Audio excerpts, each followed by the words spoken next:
Okay. All right, we are on the air.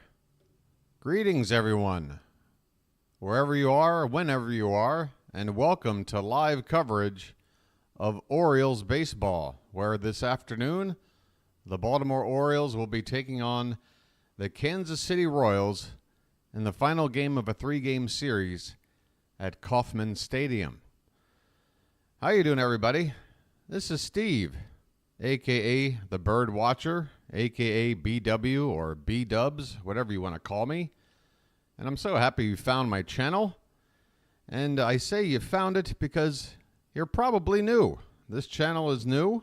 I just began covering Orioles baseball for the 2024 season with a couple of ideas in mind. First of all, I wanted to archive this season. I feel like this is going to be a fantastic season for Baltimore, and I had an opportunity to cover the games. So I felt like, if nothing else, I want to look back years down the line of this season and cover every game. But it's not just me. This is for other people. You see, I live on the other side of the planet, about as far away from Baltimore as you can get before you leave planet Earth. And I know there's a lot of other Oriole fans out there around the world, and maybe they don't have access to the games on television. Maybe they don't have a way to listen to it on the radio. They've got a way to watch it along with me, the BirdWatcher. And we've got people all over the world. David in France is sitting in chat right now. Hello, David in France. So, yeah. Trying to build a community here with fellow Orioles fans where we can follow the game together and go on this journey. We are 20 games in, 142 games to go. We'll talk more about all of that, but let's get to the starting pitchers and starting lineups as first pitch is about 8 minutes away. Again, this is the rubber game of a 3-game series. The Royals won on Friday night. The Orioles took game 2 in heart-stopping fashion after taking a 7-0 lead. We barely held on to win 8-7. Is that what the final score was? 8-7? 9-7, excuse me. We added one more insurance run. Oh, it was a piece of cake yesterday. Happy 420, by the way, yesterday. I was expecting a big celebration on a day like 420, and hey, the Orioles got the win, so definitely something to celebrate. But, yeah, we're going to have Cole Irvin on the mound today, which might not be what everybody was hoping for. But, hey, we've got a 5-man rotation. He's our number 5 guy at the moment. He has an 0-1 record, an ERA of 6.75. This is his 4th start of the season. He has averaged under 5 innings per start. He's given up a lot of hits.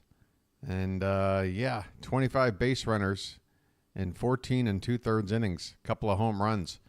Meanwhile, the Royals will counter with Seth Lugo, and he's been off to a terrific start. 3-0 record.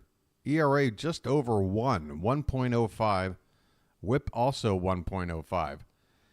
He's given up 21 hits and 6 walks over 25 2/3 innings. So pretty much same amount of base runners given up as Irvin, but he's pitched 11 additional innings. He's been very, very good. The lineups, we'll go over that in a sec. You can take a look at them on your screen if you want, but in the meantime, I'm going to go ahead and get this ball game up on my screen, make sure everything's ready to go. This isn't an Apple TV Friday game, so everything should be fine. Again, yesterday, there were some issues with your boy's stream. I apologize. The game has been broken up into 2 parts. If you go into my YouTube channel and look at the game from yesterday, broken up into 2 parts. Unfortunately, my own stream went down for a couple of minutes. It froze on me.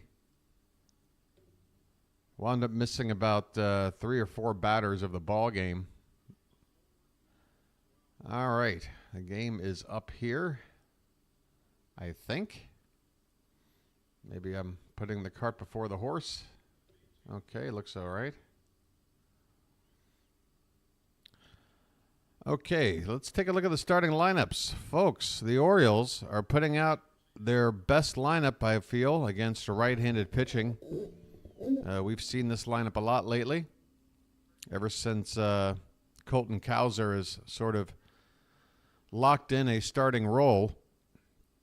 Gunnar Henderson will lead off and play shortstop. Adley Rutschman will bat second and catch. Ryan O'Hearn will DH and hit third. Anthony Santander will bat cleanup and be in right field. Ryan Mountcastle will bat fifth. He'll be at first base. Cedric Mullins in center field hitting sixth. Colton Cowser in left batting seventh. Jordan Westberg is at third base hitting eighth. And finally, Jackson Holliday back in the lineup. 1 for 27 so far. Let's see him do something today. He is batting ninth at second base for the Royals. Michael Garcia once again leading off and playing third base. Bobby Witt Jr. in the 2-hole at shortstop.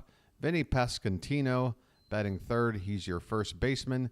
Salvador Perez is DHing and batting cleanup. MJ Melendez is batting fifth in left field. Hunter Renfroe in the 6-hole. He'll be in right. Adam Frazier, the former Oriole, will bat seventh and play second base. Fermin, is it Freddie Fermin? I believe it's Freddie Fermin. The catcher will bat eighth, and Garrett Hampson is going to be, yes, Freddie Fermin. I wanted to say Felix Fermin. That is an older player, and your boy is an old man. Garrett Hampson is going to be in center field, batting ninth for the Royals. So there we go. We should be underway here in just a couple of minutes. Once again, your boy just wanting to make sure there aren't going to be any issues with the stream. We are looking for the victory today. We come in with a record of 13-7. The Royals just a half game behind us at 13-8. And also we are 1/2 game behind the Yankees in the American League East. So there's a chance the Orioles could finish up this Kansas City series in first place. Now, how would that be? I like the sound of that.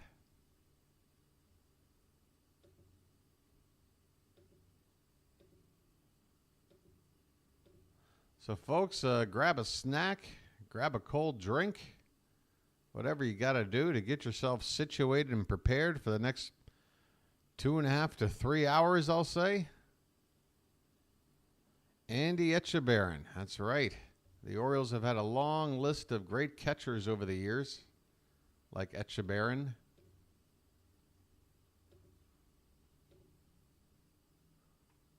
Rick Dempsey, of course. Chris Hoyles, Mickey Tettleton. Who was the guy we had? Matt Wieters. All right, well, your boy might have to bust out the old backup plan earlier than he thought. Where's the game? Okay. Hang in there, folks. We are going to get this game up. Your boy, the BirdWatcher, if nothing else, has proven that he is way too stubborn to give up. Going back to the Royal Series in Baltimore, first week of the season, your boy was on the air for 5 straight hours waiting out a rain delay. So don't you think he's given up?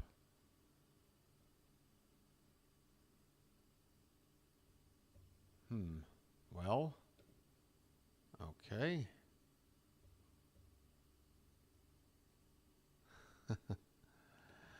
We are about to get underway, I think. This would be perfect. It is 1:10 a.m. local time for your boy. Ready to be up all night long to cover the Orioles.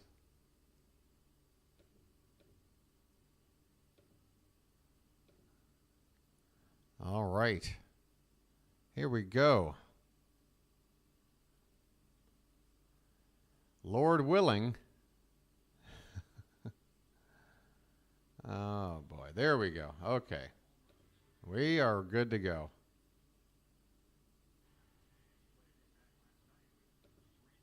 Seth Lugo is on the mound taking his warm-up pitches, and hopefully we are good to go. Folks, how you doing in chat? The BirdWatcher, forgive me. I'm still awake from the game I called on Saturday night. For me, that was early Sunday morning, and now it is late Sunday night, 1 a.m. going into Monday morning. Your boy had about a 2.5 hour nap somewhere along the way. Hoping that's buying myself enough time to get through this game feeling awake and refreshed. I've got myself a very strong cup of coffee ready to go. We got Card Crazed here. Card is moderating today, folks. Charm City chat is a charming place to be. We're not like most sports stream chats where everybody's throwing hands all the time. We're representing Charm City. Let's stay charming. Card Crazed helping out in the Charm City chat. Card will treat you right. We got O-Bird fan checking in. Good afternoon, O-Bird. How you doing? Yes, good morning to me.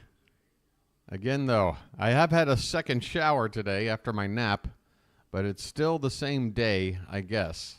Okay, we're about to get started as Gunnar Henderson is stepping into the box. Seth Lugo kicks some dirt around the rubber, and here comes the first pitch. And it's just off the plate outside for ball one. We are underway in the third and final game of what has been a wild series and a wild couple of series with these Royals. Swing and a miss here from Henderson. 1 ball and 1 strike. Hello to Janet. Janet, how you doing, hun? Jan is another mod hanging out. We got Narniak here as well. Here's a ground ball to the left side. Third baseman is up with it over to first in time. Henderson retired on a ground out, 5-3. Kerry Graham, how you doing? Again, Andy Etchebarren, great old Oriole, part of that 69 Orioles team. That or those late 60s Orioles teams, I should say. Hey, Matt, how you doing? Ryan is here. Good to have you, Ryan. Isaac Angel. Adley Rutschman at the plate, and the first pitch to him is a strike. Farhan, good to have you here, Farhan. All right, David in France as well. Let's see if we can win this game, folks. The 0-1 to Adley is pop foul behind the plate, and the count is 0-2. Rutschman had a grand slam in this series, hit the first of his career. And the loss the Orioles suffered back on Friday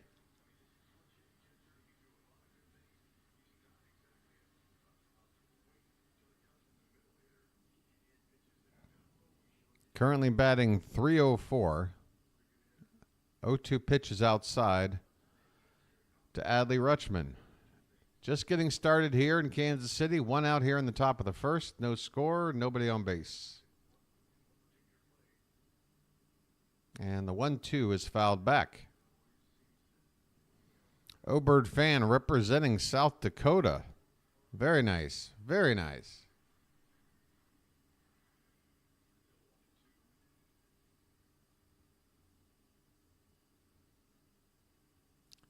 Here comes the 1-2 to Rutschman. And that's hit hard on the ground. Second baseman scoops it up over to first in time. So Rutschman grounds out to his old teammate, Adam Frazier. Hard hit ground ball. 2 away here in the top of the first. That'll bring in Ryan O'Hearn. O'Hearn batting .283. Had an 0 for yesterday. His average was over 300 coming into the series. This one's off the plate for ball 1. 4 home runs, 6 RBI. A solid .947 OPS in the early going. This one's hit in the air.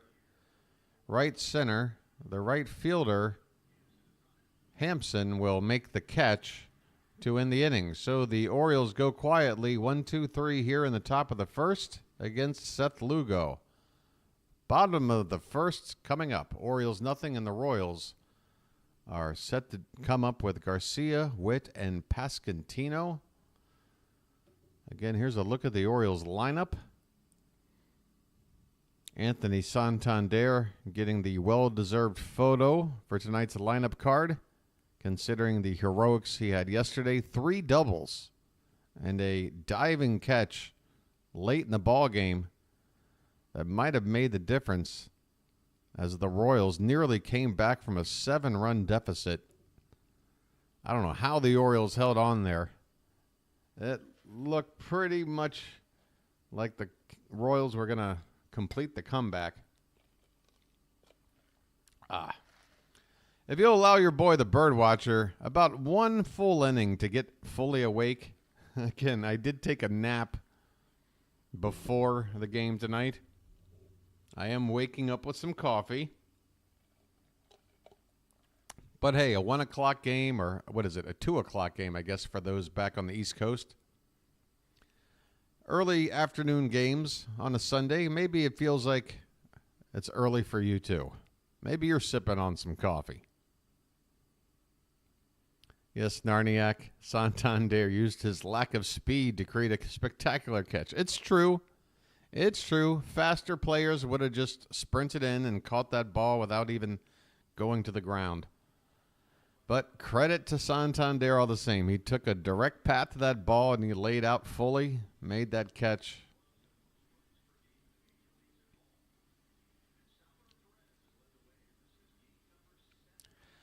That's another reason why I'd want to see Kobe Mayo come up with the team. I mean, if against left-handed starters, you put Mayo in at DH, you can give, or no, I'm sorry, you can put Santander at DH. Okay, Cole Irvin is on the mound, and Michael Garcia swings and misses at the first pitch. Let's hope for something good from Cole Irvin today. Next one is line foul off to the left. 0-2 on Garcia, who's hitting just 181.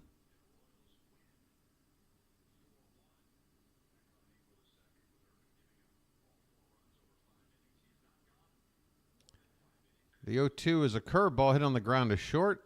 Henderson up with it. Over to first in time. So the Royals begin their day at the plate with a ground out.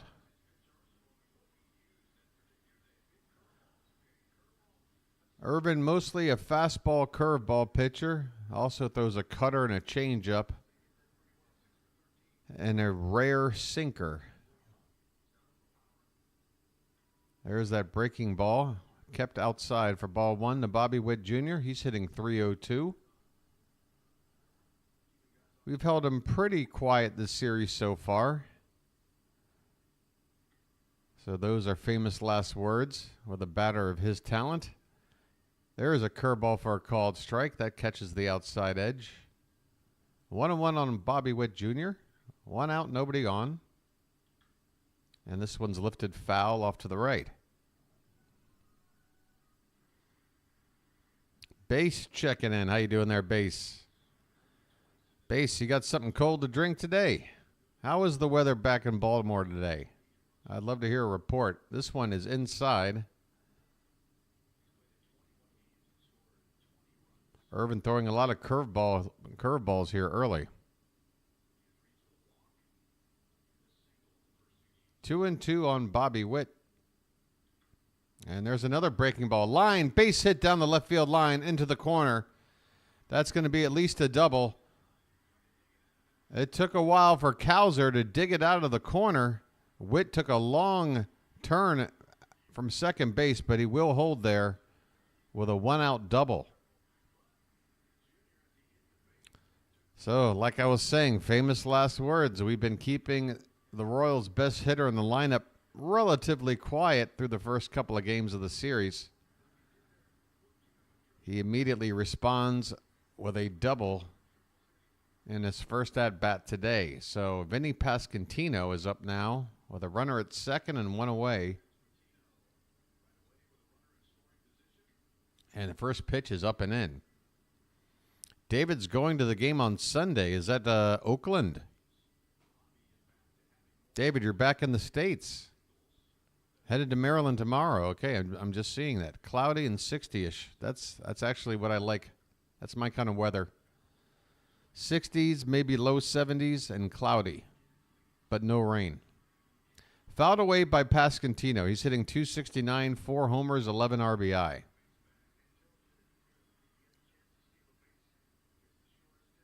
Bobby Witt Jr. at second after a double with 1 out. The pitch is in the dirt. 2-1.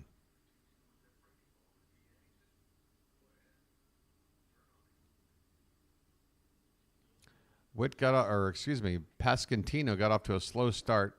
First 10 games hit just 108 without an RBI. In the last 9 games, hitting .467 with 9 extra base hits.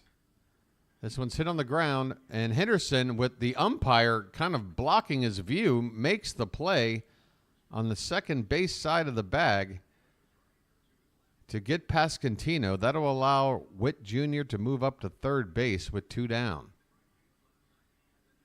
My goodness, ump, get out of the way. Again, the defense for the Orioles, Rutschman behind the plate, Westberg at third, Henderson at short. Who's at second? Who is it? Jackson Holliday. Oh, yeah, remember him? Mountcastle at first. Left to right in the outfield, Cowser, Mullins, and Santander. Here's Salvador Perez. First pitch to him is ball 1. Perez off to a fantastic start, hitting .342 with 6 home runs and 22 RBI already. Big series for him so far. Next pitch is upstairs, 2-0. So with a base open, a runner at third and 2 down, and a lefty on deck, I got a feeling we're not going to see much in the zone here for Perez. The 2-0 is outside by half a foot. 3-0 on Perez, and you can go ahead and give him ball 4. I mean, while we're even pretending like we're doing anything but pitching around Perez is a bit laughable, but okay. The 3-0 is up and away ball 4.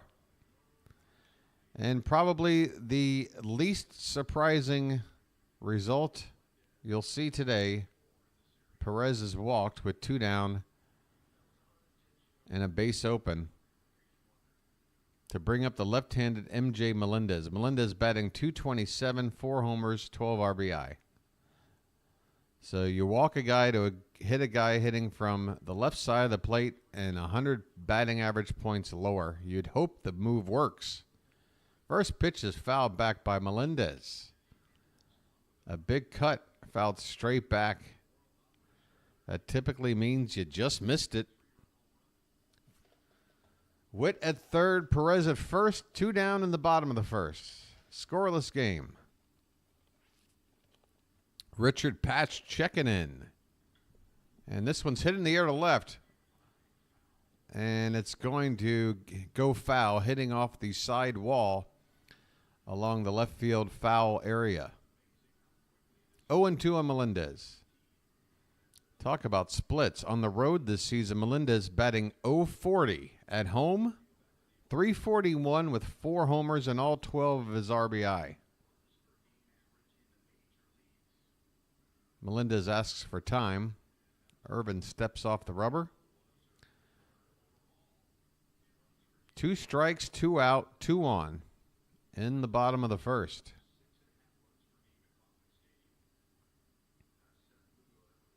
Power pop against lefties. Sounds like time to spread the mayo to me.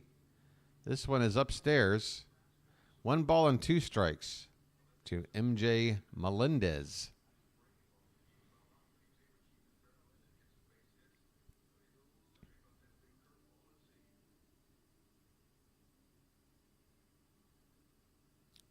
The 1-2 is a called strike 3. That ball had plenty of the plate. Melendez frozen. And Irvin gets the strikeout to get out of the jam. Runners left at first and third. We head to the second inning, no score here in Kansas City. Hey, Matt, you're not silly at all. I've been Mayo's number one backer since about mid-March.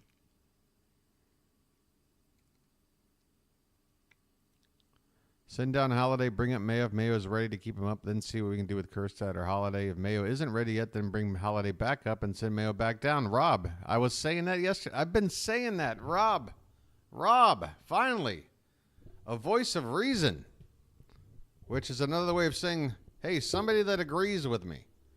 It's the perfect solution. Look, this is the last day for me with Jackson Holiday.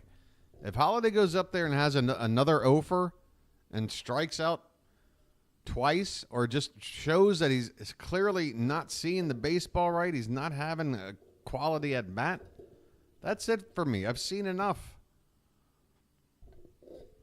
I mean, that'll put him at like 1 for 30 something. Let's give Mayo a shot. It gives us a couple of benefits. If Holiday has to go down for any length of time, basically more than 3 days will do it. We're not going to send him down for only 2 or 3 days. So if we send him down, we get an extra year of service time out of him. And nobody can sit around going that we manipulated service time when we're sending a guy down who's 1 for 30 something with like 20 strikeouts. And then, yeah, we know Holiday's eventually going to stay with the team. He probably just needs a week or two down there to get his head on straight. So let's use that as an opportunity to give Mayo an audition. If Mayo comes up and he's raking, well, that's a good problem to have. If it's time to bring Holiday back up, then you sit there and you go, well, now what do we do? And it will probably be something along the lines of getting rid of Ramon Urias. But, yeah, that would be the way I would handle it. Santander at the plate, he looks at a first pitch strike. After a big game yesterday, Santander's average up to 237. It might sound not sound so good, but he's been a very productive 237. That's a called strike 2 from Seth Lugo.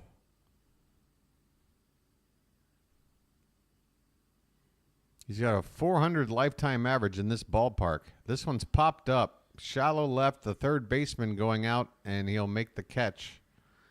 Santander pops out to begin the second inning.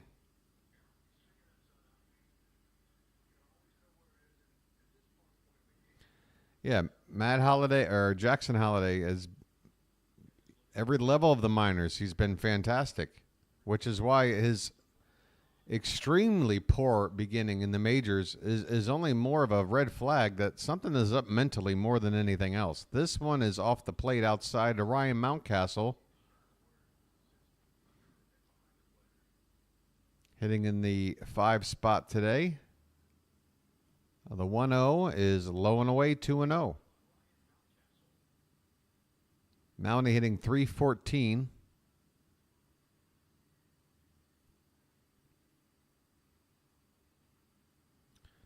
And this one is foul back.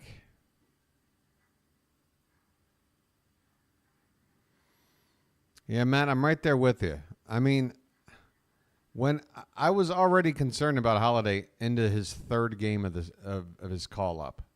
There is a breaking ball for a called strike, just catching the bottom of the zone. Lugo looking sharp in the early going. Here comes the 2-2 to Mountcastle, and that one's hit hard, foul. Mountcastle late on the high fastball. Just a little bit late. Sending it foul off to the right.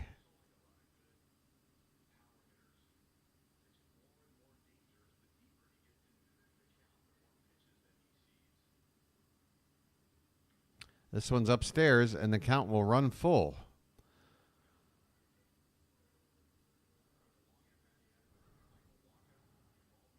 Three and two on Ryan Mountcastle. One away here in the top of the second, and a scoreless ball game. The rubber game of a 3-game series here in Kansas City. The payoff pitch is fouled back. And on the hands, Mountcastle able to fight it off.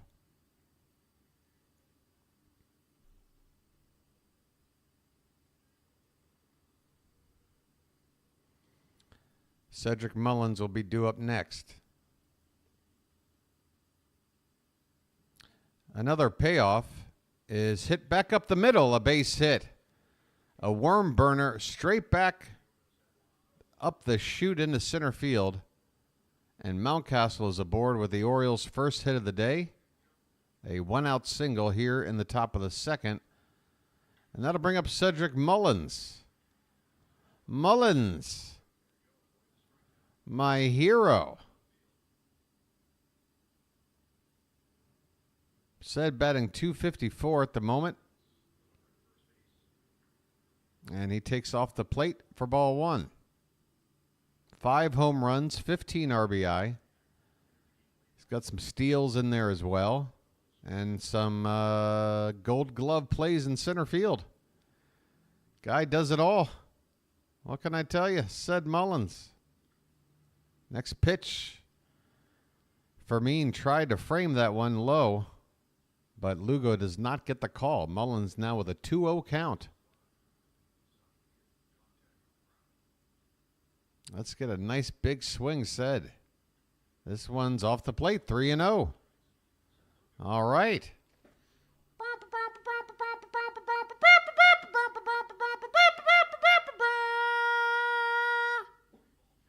That's right. I'm going for the bugle early. 3-0 count is a called strike.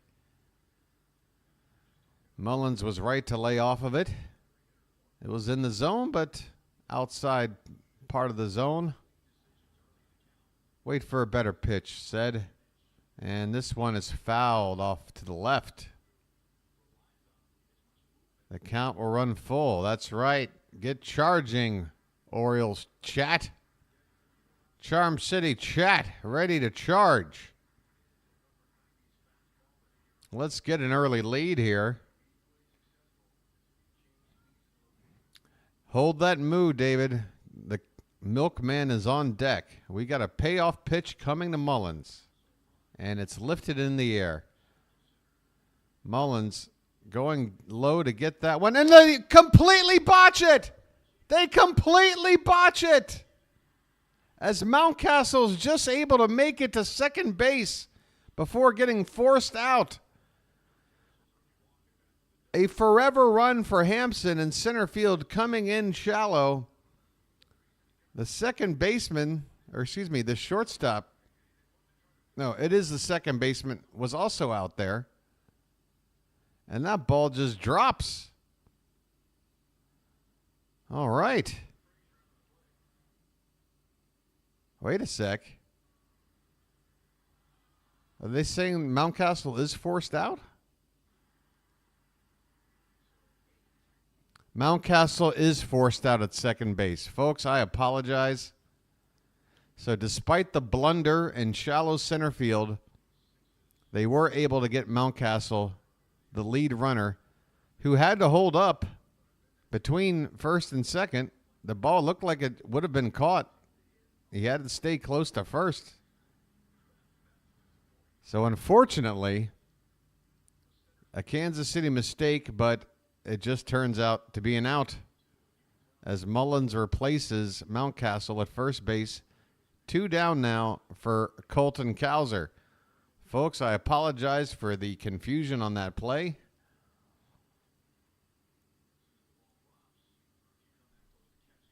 Your boy, the BirdWatcher, is going to sip a little more coffee.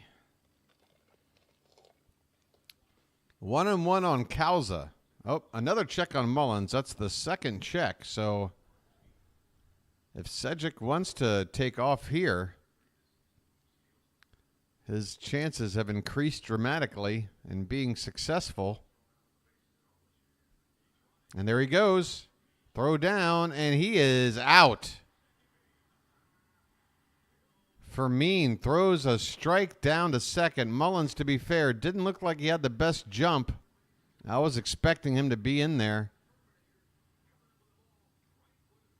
Here's a close-up of the play.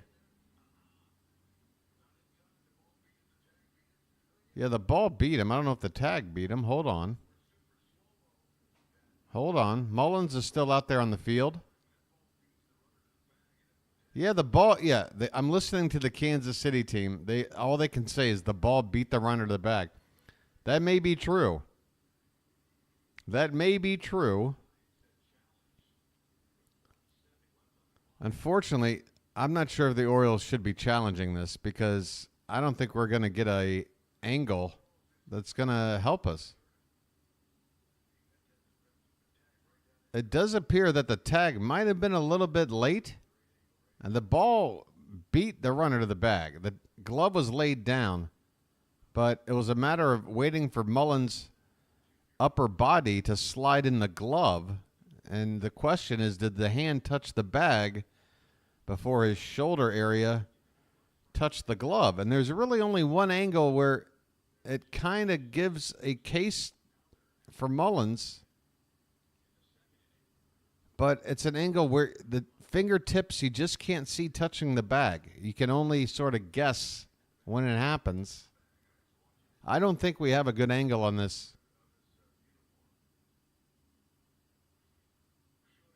And it's going to be tough if we don't get this call, because there goes our challenge really early in the ball game, and it's in a situation where, yeah, it's a big deal, but it's not a make or break game-changing deal, I feel. I mean, we lost our challenge in the game, what was it, yesterday or the day before? And then later on, we needed it, and we didn't have it. Either way, this has been a long look. And the call indeed will stand. Mullins is out trying to steal. And your boy has to say it. That was not a good use of a challenge. I understand the Orioles have to make a quick call on whether or not to challenge. They only have a few seconds to get a report from somebody in the clubhouse. But again, if there's no definitive, there never was, even in the few seconds they had, there was never an angle that showed Mullins to be clearly safe. So probably not a good idea to challenge there. We're going to the bottom of the second. It's no score between the Orioles and the Royals. Yeah, that was a bit of a weird inning. Hey, Evan, we're going to have to hold that charge for the next rally. Right now we need to get 3 outs on the Royals and keep this game 0-0 for the moment. Yeah, that inning fell apart. Yeah, the base running, I don't know. That one was, I don't get it. Again, I felt like after the second pickoff attempt of Mullins, that's the point, obviously, where a pitcher tries any more. If he doesn't pick off Mullins, he gets the second base for free. So you're thinking, okay, Mullins, he's a good base stealer. He knows the situation. They can't try to check on him again. Let me go ahead and take off. Well, it doesn't look like he got the best jump, unfortunately. Doesn't look like he got the best jump. Frank Drebin's strike call yesterday still has you laughing, Evan. Well, thank you, Evan. I'm glad I made somebody laugh yesterday on 420. I was hoping to have a more festive environment on such a special day. Things didn't quite work out that way. Right, here we go to the bottom of the second. Hunter Renfroe will lead things off for the Royals, and the first pitch is a strike. Next one's hit on the ground to second. Holiday up with it, over to first. And Renfroe is retired on 2 pitches. Irvin needed 20 pitches to get through that first inning. So let's try and... Oh, Melanie's here? Did I not... Hey, thank you, Matt. Hey, hun. Melanie in the house. I think I saw your name, and now I couldn't remember if I said hello or not. Hey, we got 63 people here. Adam Frazier looks at a called strike inside top of the zone. Let's try to get those likes up, shall we? We're up to 22 likes. I'm sure we can get maybe half the people here to hit that thumb right below the screen. This one's low, a curveball, and 1-1 the count on Frazier. That's right, folks. Sit back, enjoy the game, have a crab cake sandwich, drink a natty bow, but help out your boy the BirdWatcher by just tapping that thumb below. Here's a pop-up. Gunnar Henderson, a few feet out on the outfield grass, will make the catch, and there are 2 down here in the second. So Irvin, 2 outs on 5 pitches, just what the doctor ordered after a long first inning. And yes, ladies and gentlemen, your boy is excited, maybe a little too excited, and maybe he needs to, reel it back a little. But we are on the charge to get to 500 subscribers. It's a major milestone for this channel that's only a few weeks old. Here's Fermin, who threw out Mullins at second in the top half of the inning. Freddie Fermin batting just 182. There's ball 2 on him now. 2-0 on Freddie Fermin. And that one's up and away. 3-0. Rob's saying he's from Baltimore, but man, he can't stand crab. Rob, what the heck are you talking about? Somebody should pour Old Bay into your eyeballs for such blasphemy in the Charm City chat. There's a called strike at the top of the zone. 3-1 the count on Fermin. Hey, more crabs for me. Your BirdWatcher will be okay. That one is swung on and missed. Full count. 2 down, nobody on in the bottom of the second, and a scoreless ball game. Final game of a 3-game series. The payoff pitch is swung on and missed. Fermin chases one off the plate outside. Irvin gets the strikeout. And an easy inning for Cole Irvin. They don't come often. Appreciate them when they do. We go to the third, no score. Yeah, it is rather impossible. To be fair, Rob, it's rather impossible to not enjoy a crab cake, especially an authentic Baltimore crab cake. You go into one of those dive bars where there's nothing but PBR and crab cake sandwiches, go get you a crab cake. Anything to do with the ocean, Rob, the earth is like 70% ocean. What are you doing here? You're not one of those aliens from the movie Signs, are you? I never quite understood that concept. Aliens that come to a planet, they've got one Achilles heel, water. Well, maybe don't come to the place that has a lot of water next time. I mean, not only is it covering most of the joint, it rains a lot. There's random sprinklers here and there. I don't know. What were those aliens thinking? Headed to the park next Saturday to watch the game. Okay, so that's also the A's. It's good to hear that we're going to have people attending the A's game, but we're going to need people out there for the Yankees game. Remember, the Orioles return next weekend to face Oakland for 3 games, but then a 4-game series to round out April and go into May against the New York Yankees. And folks, we got to make sure Oriole Park is at least 80% Baltimore representing. How many times have you been to an Orioles game with the Yankees in town and they had to sit there and put up with a bunch of Yankee fans all over the place? I will not allow it. All right, Colton Cowser up to begin the top of the third. Remember, he was at the plate when Mullins was cut down, so he starts over at the plate, and he drops a bunt down. It goes foul.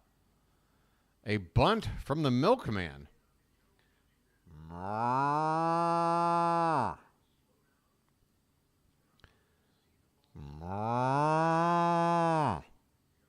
The 0-1 swung on and hit in the air, right center field. Backing up, looking up. There it goes! Into the water! Bye, bye, birdie! The milkman delivers! Fill that chat up with cow emojis, folks. Colton Cowser has done it again. A mammoth blast off of Seth Lugo. All the way into the waterfall. What a swing. That ball cleared everybody. Fans in the outfield can only look at it as it's floating somewhere in the water at Kauffman Stadium. My goodness. Here's Jordan Westburg, 1-0 the count. And the next one is swung on. That's hit well. Left center. That one's going back. That ball is gone into the final row right before the waterfall. Back-to-back home runs. Bye-bye birdie, Jordan Westburg. I said it yesterday. We've underestimated the power this guy's got. Another home run for Westburg. Back-to-back jacks off of Seth Lugo. Get it going in the chat, folks. Come on. This is the kind of game we needed. That's the kind of moment your boy, the BirdWatcher, needed. Here's Jackson Holliday, and he takes low for ball one. All right, why don't we complete it with something from Holliday? Please, Jackson. Look how easy this is. Low and in, 2-0 on Holliday. How about Westburg and Cowser, the two young studs, back-to-back in the lineup? Here's a ground ball by Holliday to the right side. Second baseman's got it, and Holliday is retired. One away here in the third. Fortunately, 2 runs rallied before Holliday even gets to the plate. We drove ourselves in. Now with the Holliday out of the way, back to the top of the order and Gunnar Henderson. Go Westburg, young man. Henderson with a swing and a miss. A big cut right there. Yo boy is ready for a lucky.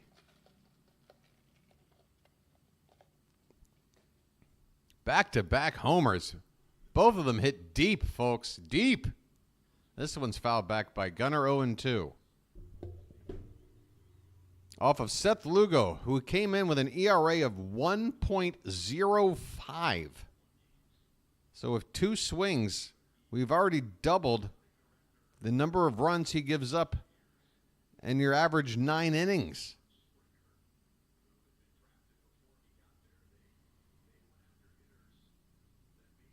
It feels good to get after an opponent's starting pitcher for a change. Here's a ground ball foul off to the right. Henderson with a count of 1 ball and 2 strikes.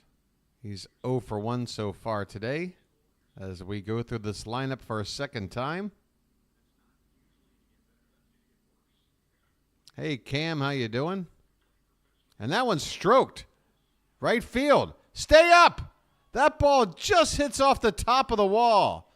Gunnar will turn and head for second, and he's in there with a 1-out double. My goodness. Gunnar Henderson about a foot, maybe 2, short of a home run. And Brandon Hyde wants to make sure that the ground rules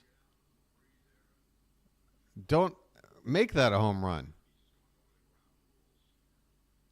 Let's see exactly where this ball hits off the wall. There is a railing right above the solid part of the wall. And there is a fan somewhat leaning out over the railing, but it does appear that the fan didn't interfere. And the ball hit kind of in that wedge between the bottom of the railing and the top of the wall. So apparently this one will get reviewed without the need to challenge it.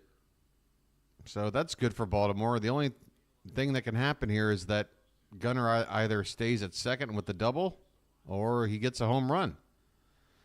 But your boy, the BirdWatcher, who in these situations has been right every time, is going to go ahead and tell you that's not a home run.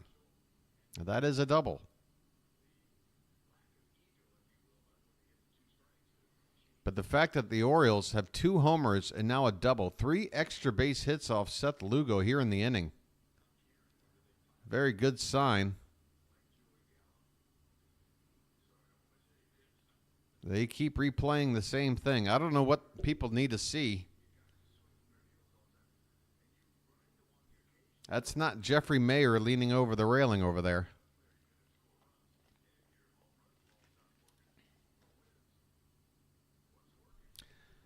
And the call. And after review, the call in the field is confirmed. The ball is alive and in play. Yep. There's another 4 or 5 minutes spent looking at a play that I could tell you without a replay what happened. But all right. Let's keep the line moving. Adley Rutschman, 0 for 1 today. The Orioles have 2 runs in on back-to-back homers, and now Henderson at second with a double that just missed getting out of here. First pitch to Rutschman's popped foul behind the plate. He grounded out to second back in the first. Ducks on the pond and cakes on the griddle. How you doing there, Dennis? And this one's off the plate outside. 1-1 the count. Yep, the holiday countdown. Remember the holiday countdown for when he'd get called up? Now there's a countdown for when he gets called back down. I feel. This one's lifted, but it's going to hook and go foul about 15, 20 feet to the right of the foul pole there for Adley Rutschman. 1-2 the count. Still only 1 out here in the third. Seth Lugo, after cruising through the first 2 innings, this innings felt like it's already been going on about 20 minutes. Low to Rutschman, and the count even up at 2-2. That 5-minute check on the home run call didn't help matters. The 2-2 is swung on. That's hit deep. Right field, and making the catch on the edge of the track is the right fielder Renfroe. Henderson will be able to tag and go up to third base, but there are 2 down now. Gunnar, don't you go getting picked off at third again, all right? There's no reason to ever take a huge leap off of third base unless you are in the process of stealing home, trying to time something against a pitcher who's not paying attention. Otherwise, stay your butt near the bag, please, Gunnar. Okay, Ryan O'Hearn at the plate. He takes inside for ball 1. I mean, you got so much speed. You're already at home plate. How much closer do you need to be? Anything hit, you're going to get home.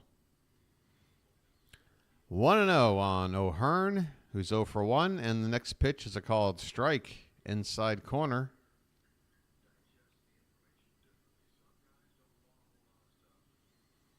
Since joining the Orioles, O'Hearn with a .289 batting average in Baltimore colors.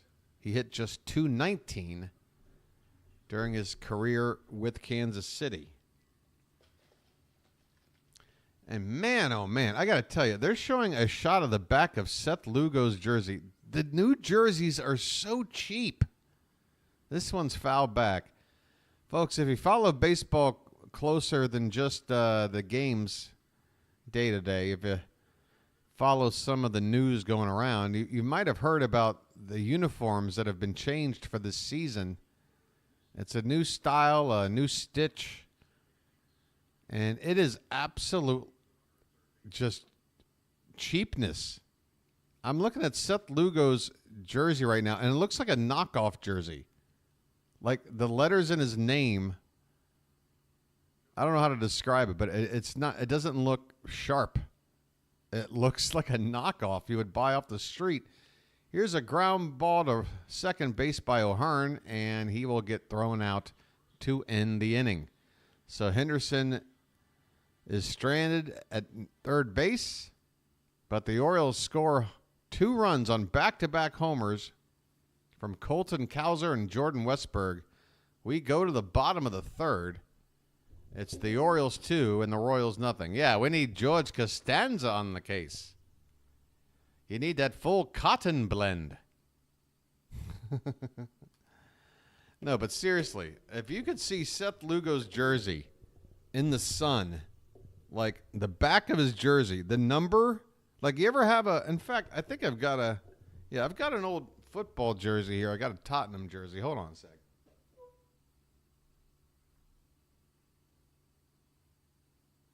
Where is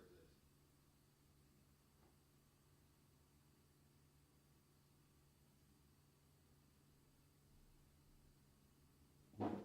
Now, see, I have an excuse because this jersey is years old, and it's been through the wash a million times. But let's see. Well, it's not this bad. But I don't know if you can see here, but like you can see how like the letters are starting to get warped, you know? And you know, even if it wasn't this bad, just how you can sort of see how it's kind of bumpy and just not sharp and crisp. I mean, I'm watching a major league pitcher wear something similar on the mound in a live Major League Baseball game. I can't believe how bad it is.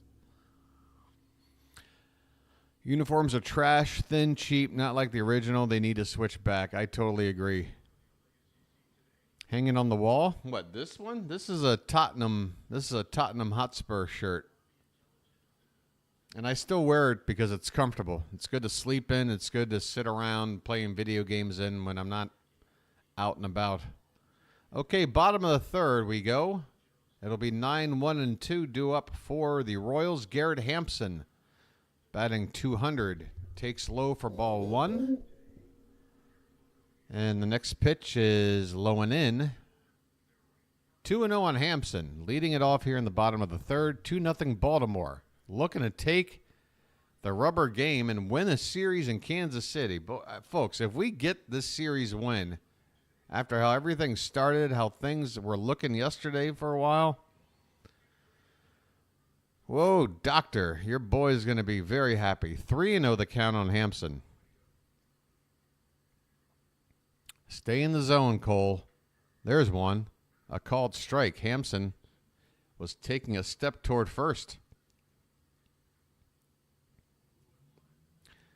Yeah, it's just the way anything on the shirts. This one's lifted in the center. Mullen's going back a few steps, but he's got a room. He's now coming in, and he makes the catch. Hampson flies out to center to begin the bottom of the third. Cole Irvin trying to settle down after a 20-pitch first inning. He's now gotten through the second inning and now out here in the third on 16 pitches. So starting to get a little under control here. Back to the top of the order for Michael Garcia. And he takes a breaking ball for a called strike.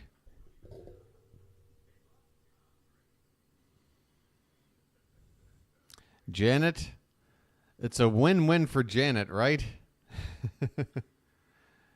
Here's a comebacker to Irvin, who throws it low to Mountcastle, but Ryan able to handle it for the out. So Garcia with a comebacker to the pitcher.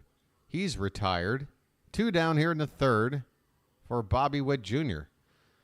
Just how you want to face him. 2 outs, nobody on, and up by more than a run.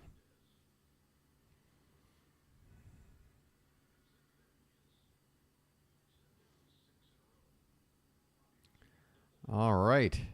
There's a breaking ball for a called strike. Janet, you know I'm just kidding you, right, hon? It is a win-win. You bet on the tighty whiteys, you can't lose. All right, this one's off the plate. 1-1 the count on Bobby Witt Jr. Next series with the Angels should be easier, but they are coming home after a long, terrible road trip and will be PO'd. Well, we got to face Reed Detmers, I believe, in the first game tomorrow. So that's tough. We are going to face probably their best starting pitcher in the rotation. But we will have Grayson Rodriguez out there. That's right. It'll be Rodriguez versus Detmers in game 1 against the Angels. This one's lifted in the air by Witt, left field, but it will hang up there for Cowser, who makes the catch, heading toward the left field corner. The Royals go down 1-2-3 for the second straight inning. Cole Irvin settling down. We head to the fourth. It's Baltimore 2, Kansas City nothing. And Janet admits it is a win-win. You know it's a win-win when your boy reaches for a lucky. That's what he considers a win-win. All right, folks, it's time for your boy, the BirdWatcher, to be self-indulgent. That's right, self-indulgence, everybody. You see, the BirdWatcher has no sponsors. He has no commercials. He has no ads. He's got none of that for his channel. All he can do during a break is to advertise the channel itself and encourage those who may be watching right now to think about subscribing to the Orioles BirdWatcher channel. Let's get up to 500 subs, folks. I admit it, I made a target of 500 by the end of this series. It's going to take a whole lot of work to get there because the last couple of days, your boy, the BirdWatcher, has hit a bit of a wall. Now, we wouldn't want that to continue, would we? Not when we're this close to hitting our first milestone. So, folks, think about it if you're watching. There's no commitment, no obligation. No salesman will visit your home. You're simply helping the channel reach more people. The more subscribers and the more likes this live stream sort of content gets, the better.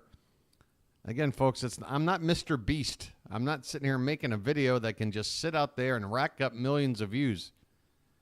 If you're here for the game, that's pretty much it. So it's the sort of channel that can only really survive with the help of support from viewers like you. The BirdWatcher appreciates any and all support for the channel. Okay, here we go. Top of the fourth. Anthony Santander at the plate, and he swings and taps one foul right there at the plate. And Card Crazed throwing it out there as well as Janet. Okay, between Janet and Card and me, I think we've inundated everyone enough. The opportunity is there. The road to 500, it's just a matter of time, folks. I can't wait for the celebration. I'm trying to think of something special to do to hit 500. This one's low and into Santander. 1 ball and 1 strike. Leading off the top of the fourth. Santander 0 for 1 so far today. This one's lifted. Center field. But right there is Hampson to make the catch. 1 away. That'll bring up Ryan Mountcastle. Mountie. Reach for a Mountie. Now, Mountcastle, doesn't that sound like a classic cigarette? Reach for a Mountcastle. They're toasted. With his hit today, Mountcastle's average is now up to 324. And a check swing, but it's a called strike either way.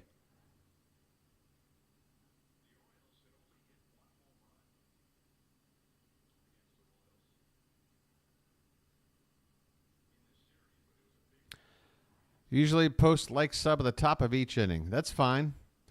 Maybe maybe not every half inning, but every inning is fine. Yeah. Top of the fourth, top of the fifth. All good. All good. This one is low and away. 2-1 the count. The BirdWatcher is attempting to try and communicate that any and all help from moderators is appreciated. This one's hit on the ground. Shortstop, Bobby Witt Jr. will throw out Mountcastle. 2 down here in the 4th. Cedric Mullins due up next. 2-0 Baltimore. If we win today, we go to 14-7. We just got to keep maintaining this pace. Keep winning 2 out of 3, 2 out of 3, 2 out of 3. That's how you do it. Mullins squares around and takes a called strike. The last time an Oriole went to bunt, it was Colton Cowser, and a pitch or two later, he hit it into the waterfall. This one's grounded to the right side. First baseman will scoop it up, but it's a foul ball by the time he does. So Mullins will go back to the plate with an 0-2 count.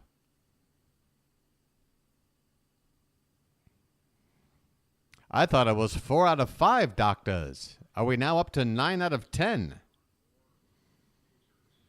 And that 10th doctor doesn't know what he's talking about.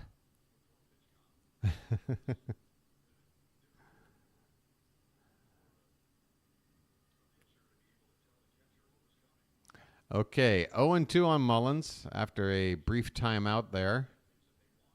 And here comes the pitch from Seth Lugo. Swung on, and that's going to get down in front of the center fielder for a base hit. Mullins with his first hit of the game. A 2-out single. And here comes... Come on, chat. Let's get those cows in the chat. Even if you're lurking and you don't like to talk, your boy the BirdWatcher understands. But if you're here to support the Orioles, throw a cow in the chat. Cows are at the plate. Outside for ball 1 by a solid foot. Cows are up to 5 home runs, 16 RBI. This guy wasn't even a starting player until a week ago. Okay, maybe 10 days. Basically 20 games in, the first 10 games barely getting any action. And now the last 10 games has been crushing it. 1-1 the count on Cowser. Swing and a miss. Swung over the breaking ball.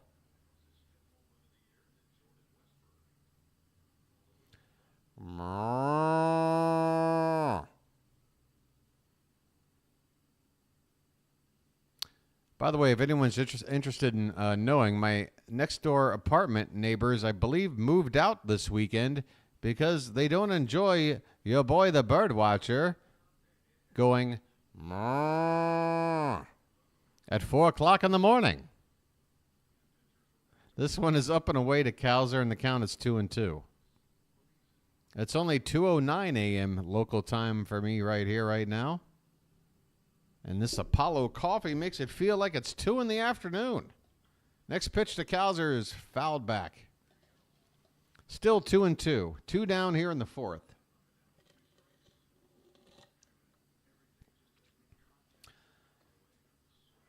Come on, it's time to bring home the milk.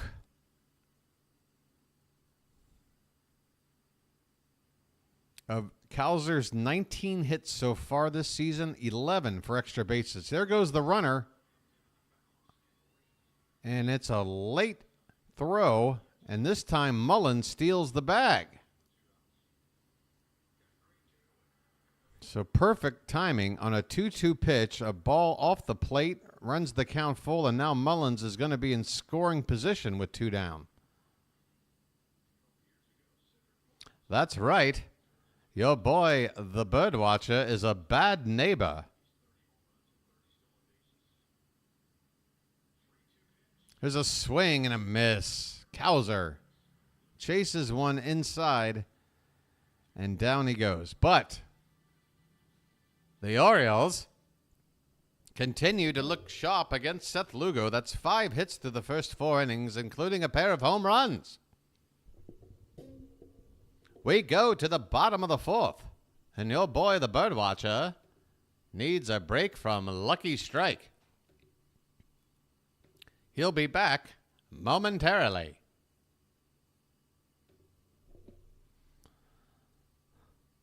They're toasted.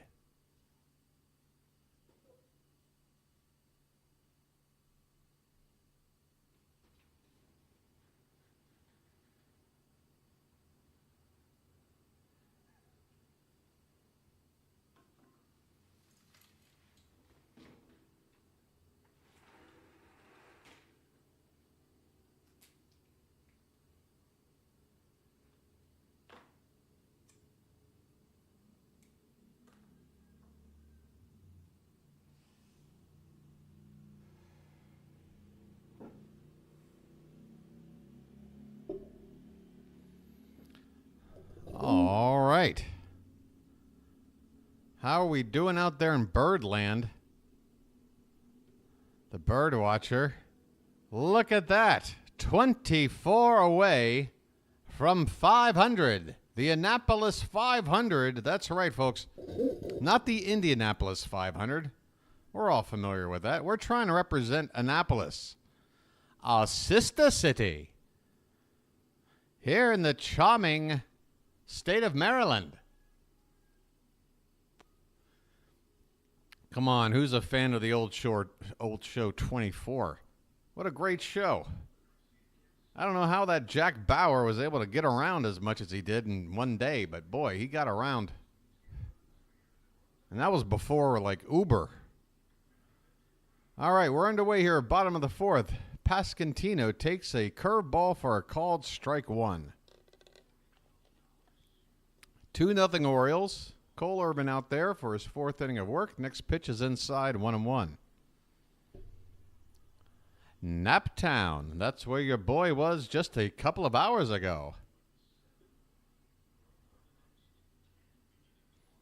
The next pitch is a called strike near the bottom of the zone. And the count 1-2 on Vinny Pasquantino. Irvin has set down 7 batters in a row. And this one is off the plate outside. 2 balls and 2 strikes.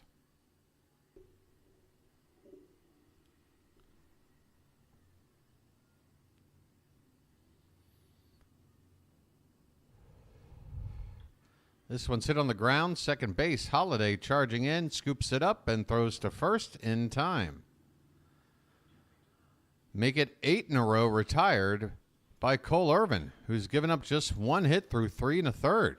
Folks, we got to appreciate it while it lasts. Cole Irvin is having a good outing so far. Let's root for the guy. Here's Sally Perez, and first pitch is hit on the ground to Gunnar Henderson on 1 hop. And with the slow-moving Perez, Henderson with plenty of time to throw him out. 2 down. And after throwing 20 pitches in the first inning, suddenly Cole Irvin is sailing. 48 pitches in with 2 out in the fourth. Here's MJ Melendez, and that pitch is away. A curveball that broke a foot or so off the plate outside. 1 ball and no strikes to MJ Melendez. And this one's hit on the ground and through to the right side, a base hit. So there goes the consecutive retired batter streak. A 2-out single by Melendez. In steps. Oof. Another sip of coffee. In steps Hunter Renfroe, who's 0 for 1 today. 2 down, runner at first, and the pitch is low and away for ball 1.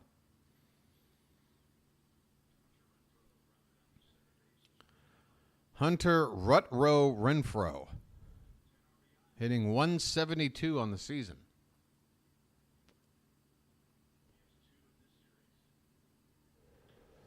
This one's hit on the ground. Gunnar has it. And will throw it and picked out by Ryan Mountcastle, thankfully. Not the best throw from Henderson, but Mountcastle bails him out, and the inning is over. We are through 4. Cole Irvin, have yourself a day. We head to the 5th, 2-0 Baltimore.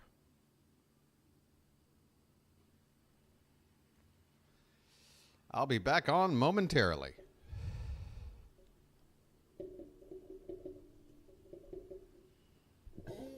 Who does either team have in the pen today? Rob, that's a great question considering yesterday pretty much everybody was used by the Royals.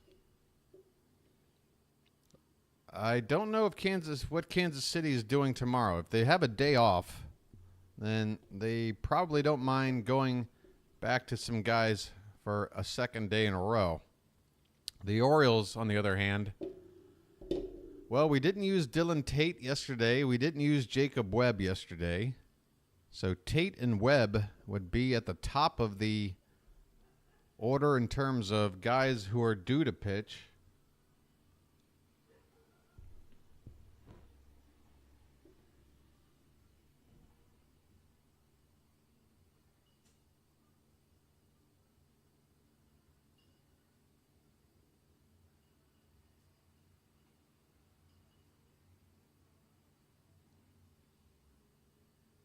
Your boy is just taking an extra long break with Lucky.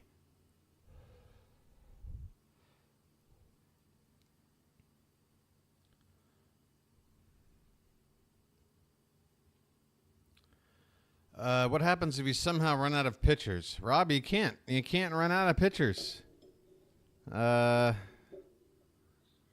It's something that rarely would happen before the days of ghost runners and extra innings. But if the game were to go deep into extra innings and there isn't an arm left to go to, you got to throw out a position player.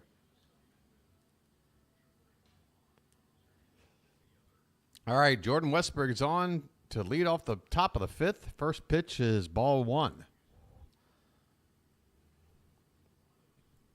And the next one is swung on and missed.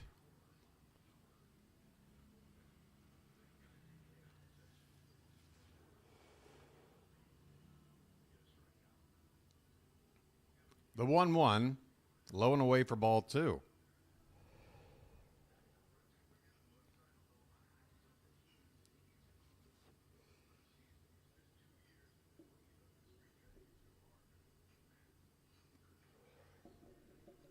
And another swing and a miss from Westburg. 2 balls and 2 strikes leading off the top of the 5th.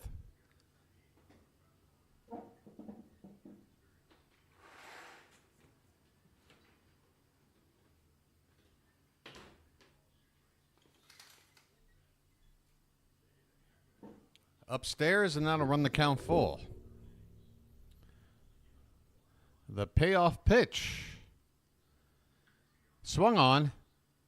Sounded good off the bat. Going back as a center fielder, and it's over his head. Westburg, round second. He's motoring into third. He is in there. Jordan Westburg with a leadoff triple. Power. I got the power. Your boy's back in the corner. Just in time to tell you, Jordan Westburg has got the power. Man, oh man, Jordan Westburg. That ball was barreled up. Okay, runner at third, nobody out. Jackson Holiday, my God, an easy RBI situation if there ever was one. First pitch to him is a called strike. All right, this is it, folks. If Jackson can't just get a productive out here, I'm calling it. We gotta send him down, up and in, 1 ball and 1 strike. I mean, this is a situation where if the pitcher was at the plate, you would expect something. Just hit the ball on the ground to the right side, something. This one's in the dirt, 2-1. We're rooting for you, Jackson. We're rooting for you. Believe me. I know right now everybody in chat is feeling frustrated, but if he came through with an RBI base hit here, we're all going to be rooting for you, buddy. Here's a swing and a miss. Fastball upstairs, inside part of the plate, and the count is even up at 2-2. All we need you to do is put the ball in play, kid.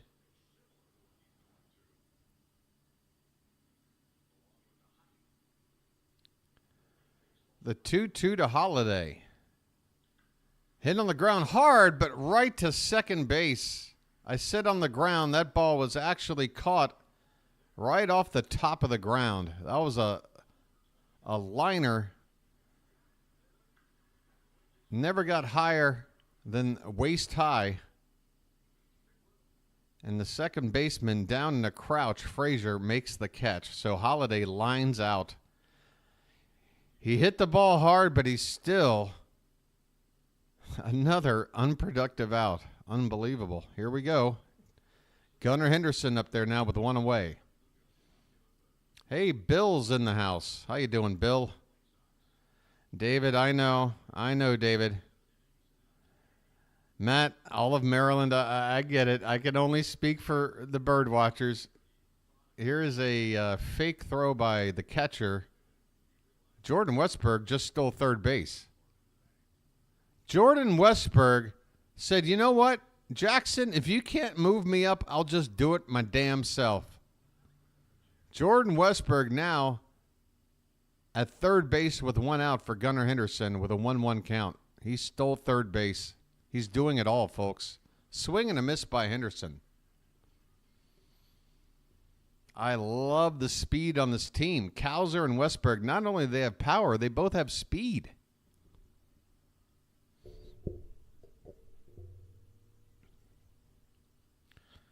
One and two the count on Henderson. And the pitch hit in the air. Will it be deep enough? Melendez gets under it, makes the catch, and the runner will not tag. So not deep enough. So, wow.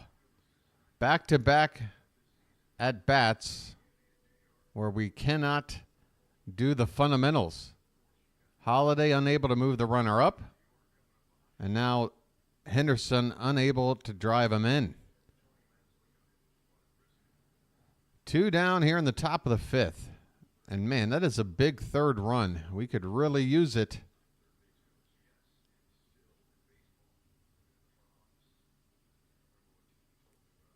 What happened?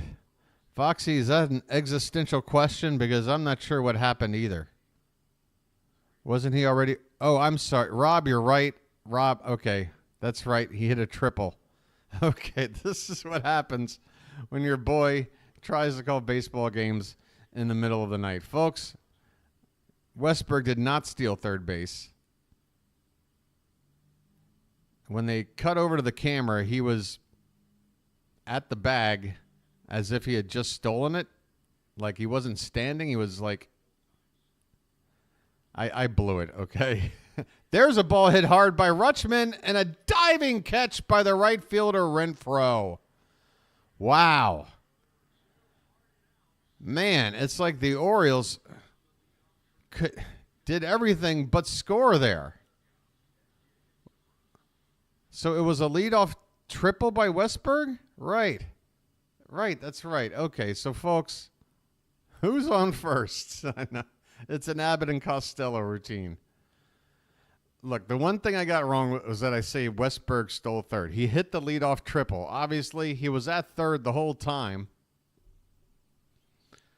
He was at the third the whole time. Holiday came up, lined out to second. He had to stay at third. Right? And then Henderson. He got out. Maybe your boy smoked one too many Luckies today. Yeah. End of the day, David in France sums it up perfectly. We had a leadoff triple and we got nothing. And that's tough. Again, we're facing a pretty good pitcher.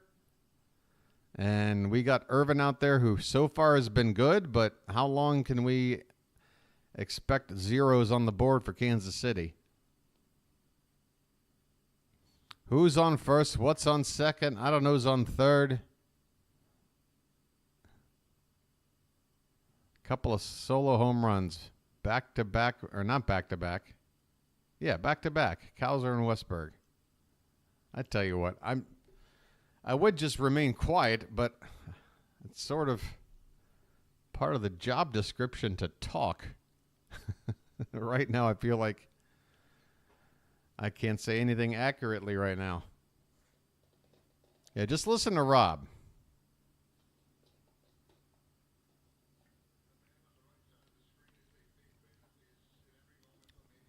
The BirdWatcher is going to lock in here. Okay, we're halfway through this ball game. Bottom of the fifth, Adam Frazier, 7, 8, and 9 due up for Kansas City. Cole Irvin out for his fifth inning of work, and the first pitch is a curveball outside. 2-0 Orioles. Man, that was a third run that I wish we would have scored. That one's inside, 2-0. Oh, there's plenty of Red Bull over here, Dave. Plenty of Red Bull. But I really don't like energy drinks in the middle of the night like this. Coffee's already weird. Here's a ground ball to second. And Holiday will throw out Frazier. 1 out here in the fifth. And your boy's heart is starting to beat normally again. Because I'm really worried. After not cashing in that run, I am nervous now. It is the bottom of the order for the Royals. Here's Freddie Fermin, who's 0 for 1. First pitch is in there for a called strike. A lot of curved balls from Irvin today. And this one's outside with a changeup.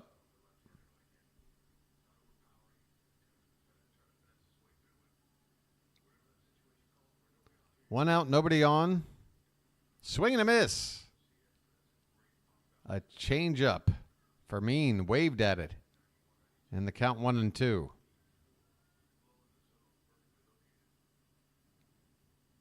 Red Bull gives you wings.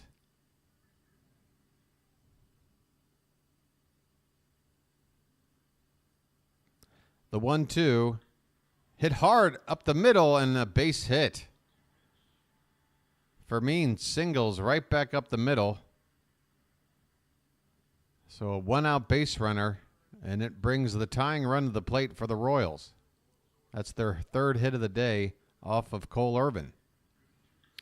And again, as well as he's pitched, we have to sort of take the bird in the hand and not worry about two in the bush. I hope that we've got somebody. We got a bunt chance here. Oh, it's going to be difficult. Nobody's going to get him. Wow. A perfect bunt laid down by Garrett Hampson. A bunt for a hit. No chance for the Orioles there.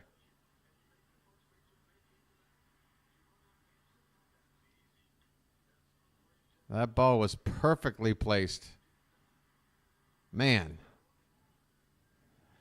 Hate to give credit to the other team, but credit where it's due. That was a perfect bunt. 2 on now for Michael Garcia. And there's a first pitch strike. So here we go, folks. Nail-biting time. The tying runs are on with 1 out, and the top of the order here for Garcia. We're here in the 5th inning. The pitch hit foul off to the left. And the count 0-2 quickly on Garcia. Come on, let's get a quick strikeout here.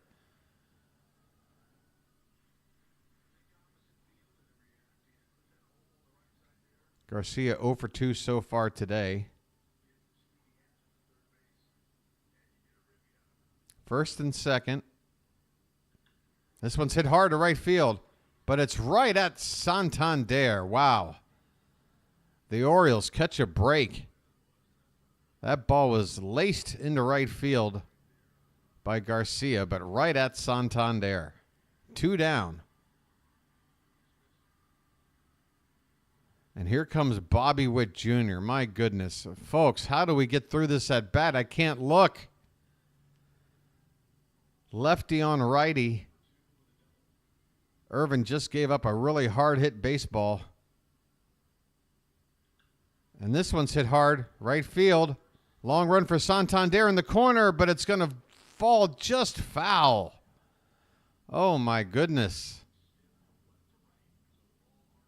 Bobby Witt Jr. bidding for extra bases again, but that one lands foul by a couple of feet. 0-1 on Bobby Witt Jr.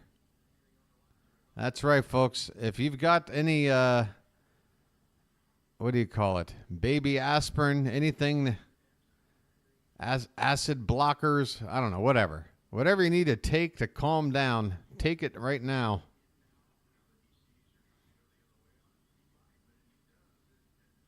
The 0-1 to Bobby Witt Jr. And that one's fouled back. It's 0-2. One more strike, Cole. One more strike, Cole. Irvin on 65 pitches. I mean, he could go another inning if we need him to. We just need to get through the 5th. The pitch. Popped up. Right center. Santander, the right fielder, will make the catch. And the inning is over. The Orioles get out of it. Another goose egg on the board for Kansas City. We go to the 6th. It's still 2-0 Orioles. My goodness. Whew. Exhale. Remember your Lamaze class, Steve. Remember your Lamaze class. All right. Breathe. That's it, Steve. Breathe. Whew. All right. How's everybody else? How are we doing? My God. The road to 500 gets one step closer. 477. Thank you so much for subscribing today, folks. The BirdWatcher channel and community grows with every day. A channel that was born with a light bulb that went off during the winter. Your boy said, "Hey, Steve, why don't the Orioles have their own dedicated YouTube channel for live play-by-play coverage when other teams like the Yankees and the Blue Jays and the Red Sox do? Why don't we?" And then your boy said, "You know what, Steve?" This is Steve talking to the other Steve. "You know what, Steve? You're right. I think YouTube needs a channel for an Orioles bird-watching community. So here it is. Subscribe today. Thank you." Base saying we're going to get a few insurance runs coming up in this inning. He can feel it. Well, we'll have the heart of the order due up. Ryan O'Hearn, Anthony Santander, and Ryan Mountcastle. I say to the heart of the order, but other than Jackson Holiday, I feel like 1 through 8, you could move these names around and it really wouldn't make much of a difference. I mean, Westberg and Kauser are hitting as 8th and 7th, respectively. Okay, here we go. O'Hearn, first pitch is low and in for ball 1. Seth Lugo out there for his 6th inning of work. And O'Hearn today is 0 for 2. His average has dropped to 278. Swing and a miss.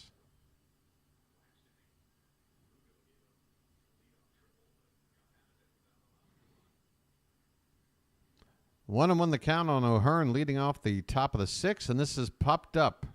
Well, it's hit pretty well. Center field, backing up Hampson. He makes the catch. Yeah, boy, the BirdWatcher underestimated that swing by O'Hearn. That ball had Hampson going all the way back to the track to catch that. Had some trouble with the sun as well. That might have made it look more difficult than it was, but that was close to the wall. So a deep fly ball out for Ryan O'Hearn. And the batter, Anthony Santander. First pitch to him is outside for ball one.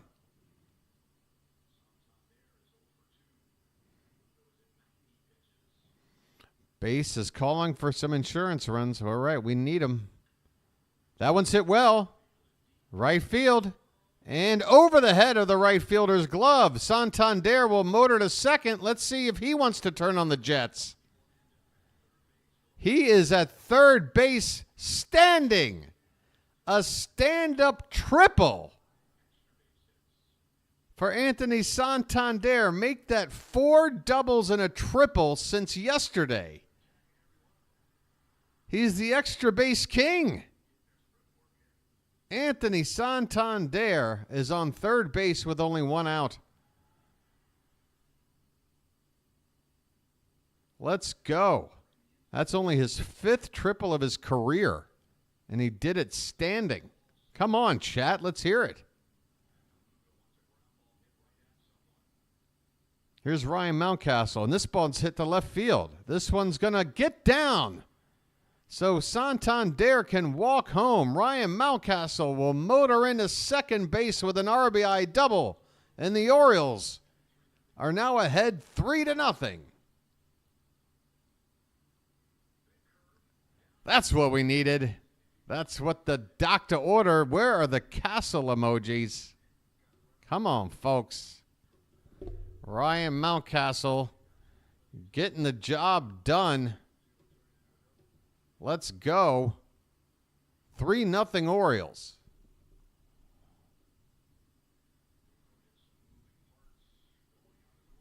Here's Cedric Mullins. He fouls one back. Lugo now up to 93 pitches. He escaped that leadoff triple in the last inning, but the Orioles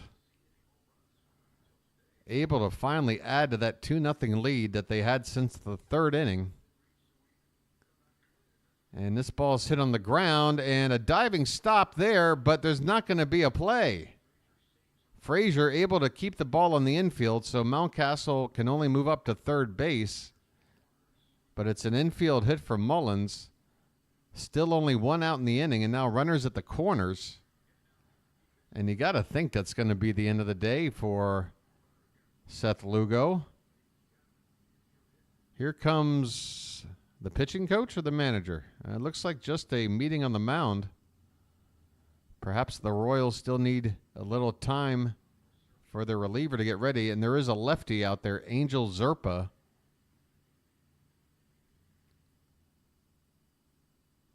And again, I am looking at a close look at Bobby Witt Jr.'s back of his uniform. And these uniforms, I don't understand what we're doing here. Are we... I mean, the Bad News Bears with Chico's bail bonds as a sponsor had better looking jerseys than this.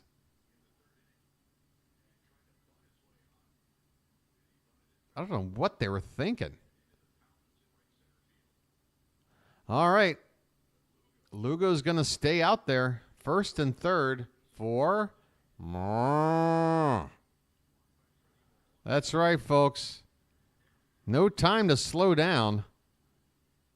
Castles in the sky. Now we need some cows back in the chat. Rob Anthony Santander with a stand-up triple. The 5th triple of his career. He's not a fast man.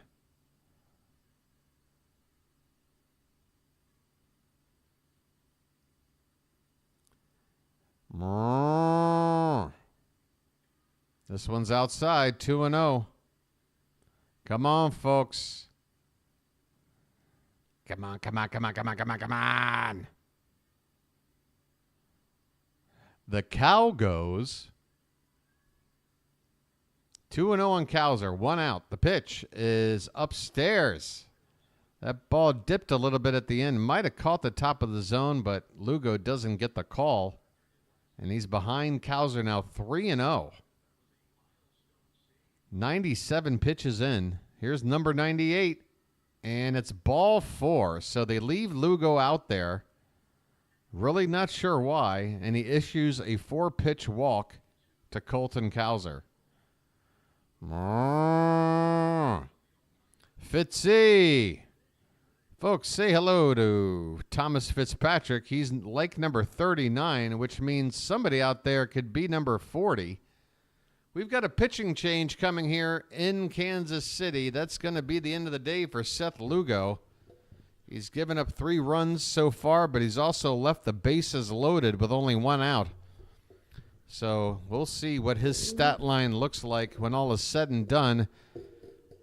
It is Angel Zerba coming out to pitch. Zerpa. We've got a Zerpa coming out. All right, folks, listen up. It's a pitching change, and it's time for a sub run. Folks, we're going to hit 480 before we return to the ball game and knock these Royals out. Come on, folks. Let's have a drive. Hi, I'm Steve, a.k.a. the BirdWatcher. Thank you for finding my channel. If you're watching now and you haven't subscribed, would you consider doing it to help this channel grow? Reaching 500 subscribers is a major milestone for small channels like this, and it can only grow with help from viewers like you. Join the Orioles BirdWatcher community today.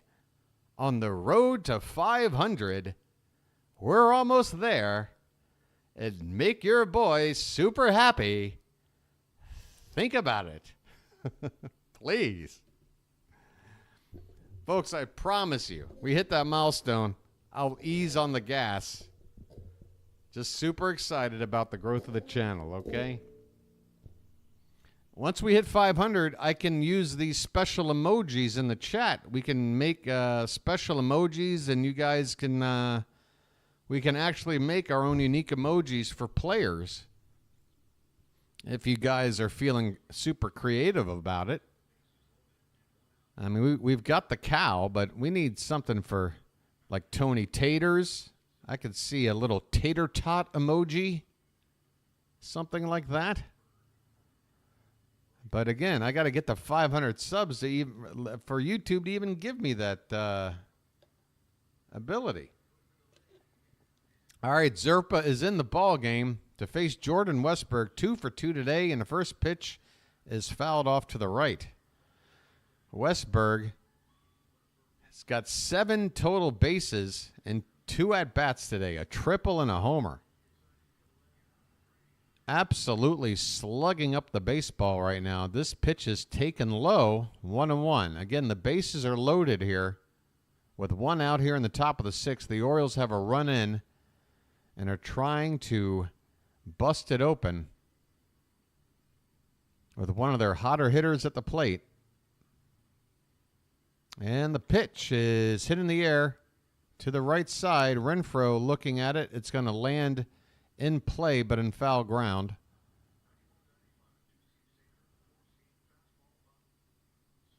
And the count 1-2 on Westburg.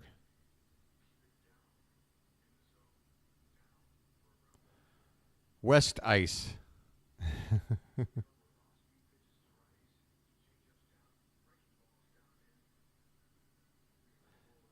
Okay, the 1-2 is outside. 2 balls and 2 strikes. Zerpa, with some body language, surely he wouldn't have thought that should have been called a strike. Probably upset with himself. Okay, 2-2 pitch coming with the bases loaded to Westburg. Here it is. And that one's hit on the ground, foul. All right, let's bust it open. Again, we wrap things up here, and we're heading off to the West Coast just for a 3-game series, and then right on back to the East Coast. The 2-2 is outside by a solid foot, and the count runs full on Jordan Westburg. Jackson Holiday is on deck, though I don't know if he's going to be hitting with the lefty on the mound. Ball 4. And that'll get a run in. Excuse me. Zerpa walks home. Ryan Mountcastle giving a free pass there to Jordan Westberg. So another RBI for Westberg the easy way. The RBI walk. And Jackson Holliday will indeed hit for himself. I say hit for himself like he's the pitcher. That's how bad things have been. And the first pitch to him is a called strike. So Holliday with an opportunity to face a left-handed pitcher. Maybe that'll help.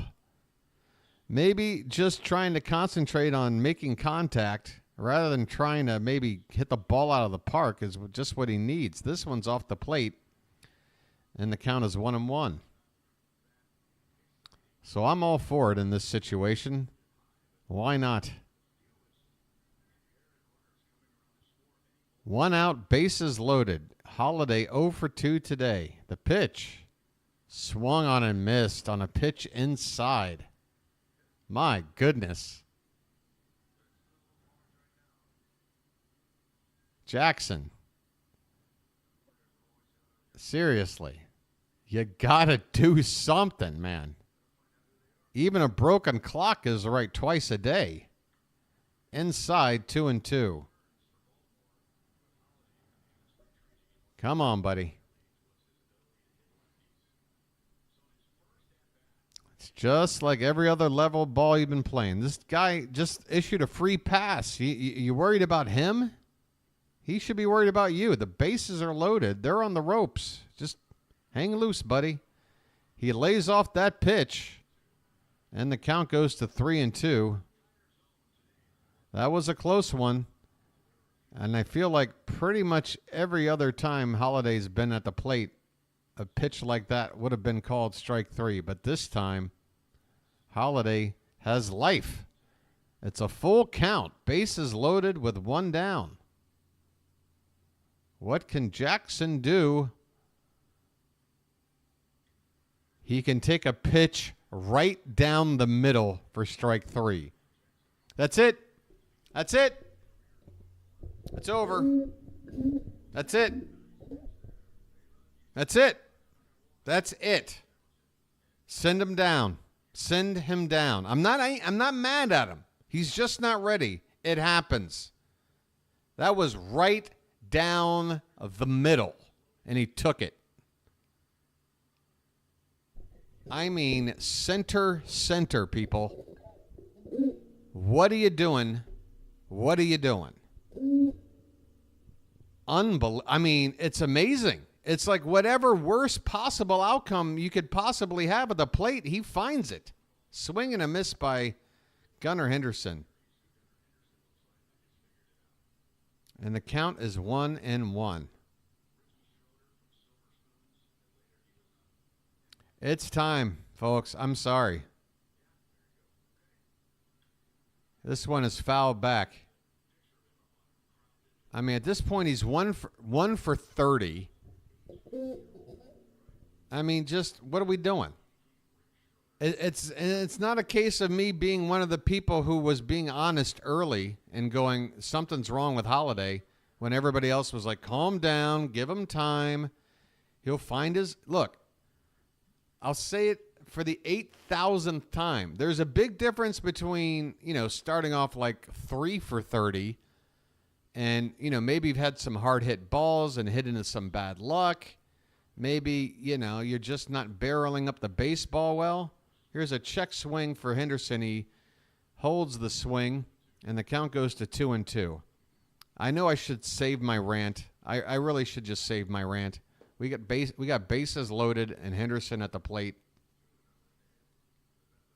I'll try to hold back for you folks here. 2-2 pitch coming. Taken low and away for ball 3. So here we go. All runners will be in motion. Full count, 2 down. Bases loaded. The Orioles have 2 runs in, but boy, it'd be nice to get even more. The pitch. Called strike 3 on a pitch low. Henderson had already thrown his bat to take his base. He can't believe it. I can't believe it. The Orioles once again hosed. And that one was a run. Like there's no debating or speculation like, gee, he called him out there. Would that have led to something if he would have made the right call? Well, that was a call right there where if you make the right call, a run actually scores. Because the bases were loaded on a full count. So there you go. The ump taking a run off the board. We go to the bottom of the sixth. It's the Orioles 4 and Kansas City nothing. And folks, we better hang on to this win because there's been a few things that have happened in this ball game where if we don't hang on to win, I'm gonna write a strongly worded letter to the league office. That's what I'm gonna do. I don't know what I'm gonna do. I agree. Ever since you talked about it, DWBW, he needs to go back down for a bit to get some more work done. Yeah, and then, folks, it's not like I feel like the people who want Jackson to stay up and, hey, don't worry, it's like they feel like it's a failure to get sent down. Like it's a failure to not be ready for Major League Baseball at the age of 20. Folks, it's not a failure. He's got the tools. He's going to have a long career in baseball. I'm very sure of it. How good is he going to be? I don't know. He might wind up just being an okay player, but still plays 10 years. You know?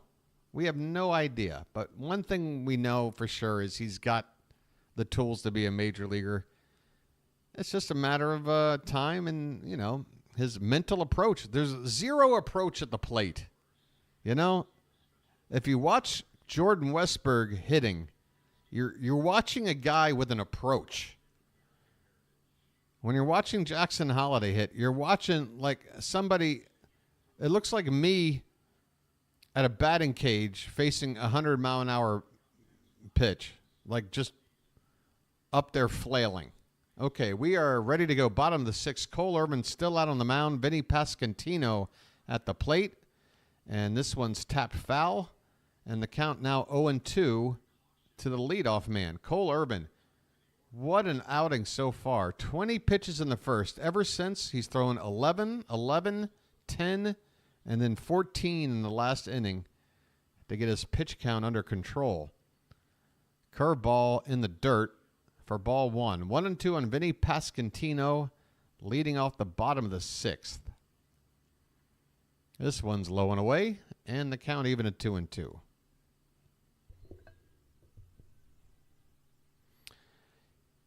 He can play a role off the bench and get experience. Matt, I disagree. He's still at an age where he needs to work on developing things, and he needs everyday at bats.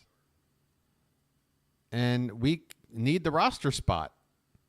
That spot right now could be Kobe Mayo's. I can't stress enough how much better our lineup would be against left-handers if Kobe Mayo were on the team right now. This one's grounded to the right side, and Mountcastle will field it, take it to the bag himself. Pasquantino retired. 5 1/3 shutout innings so far for Cole Irvin. Folks,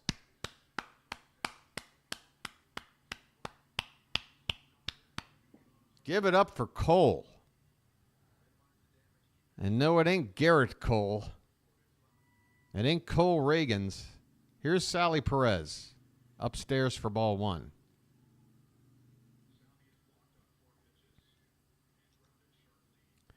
Yeah, Holliday's just not the type of player that you know, use off the bench or in a platoon. Even in a, I mean, yeah, you can platoon him. You can sit him against lefties.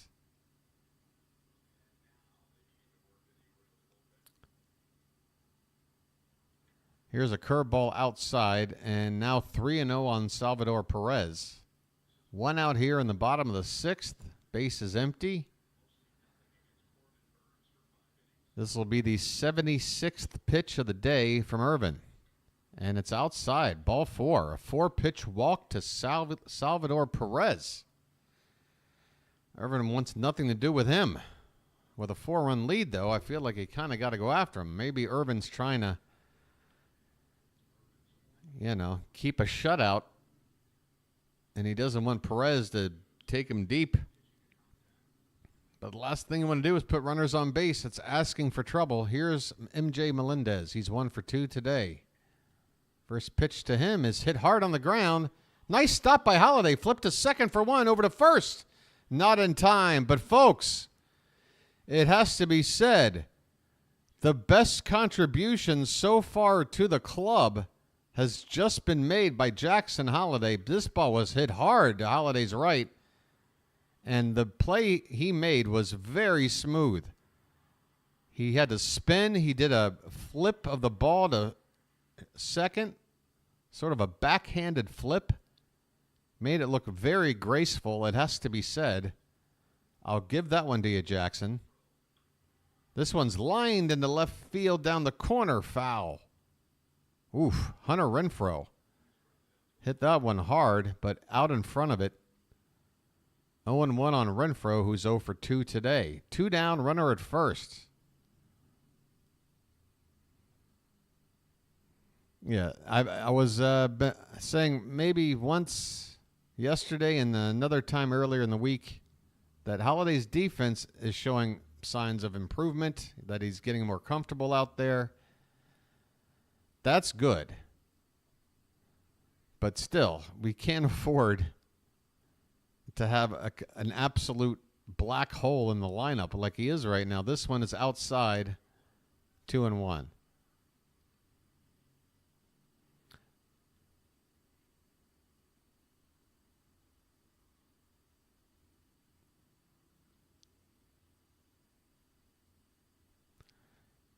The 2-1 to Renfroe. Swung on and missed on a fastball. 92 from Irvin. He's thrown 27 curves, 25 sinkers. I was saying earlier that's not his go-to pitch, but it's been working for him today. And maybe that's the recipe he needs to follow going forward. This one's popped up. Shallow right center. Holiday is out there, and he makes the catch. And that is 6 shutout innings from Cole Irvin. Where'd this come from? Folks, give it up. Every day it's a new hero.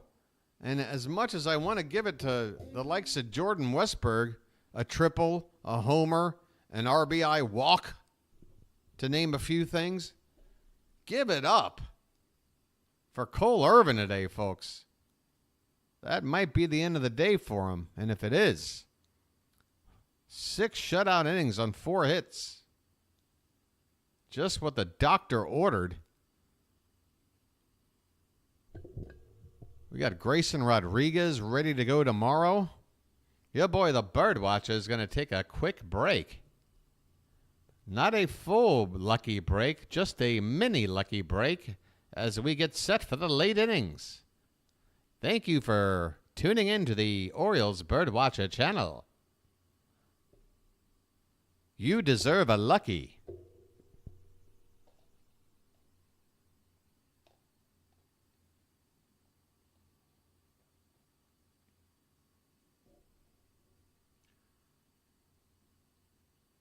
O-R-I-O-L-E-S.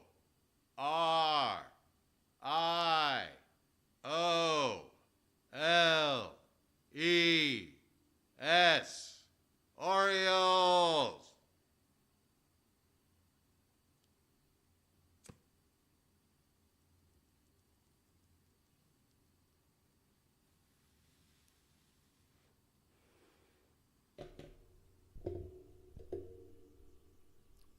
Your boy can't help it. Your boy can't help it. We've passed 480 and then some, ladies and gentlemen.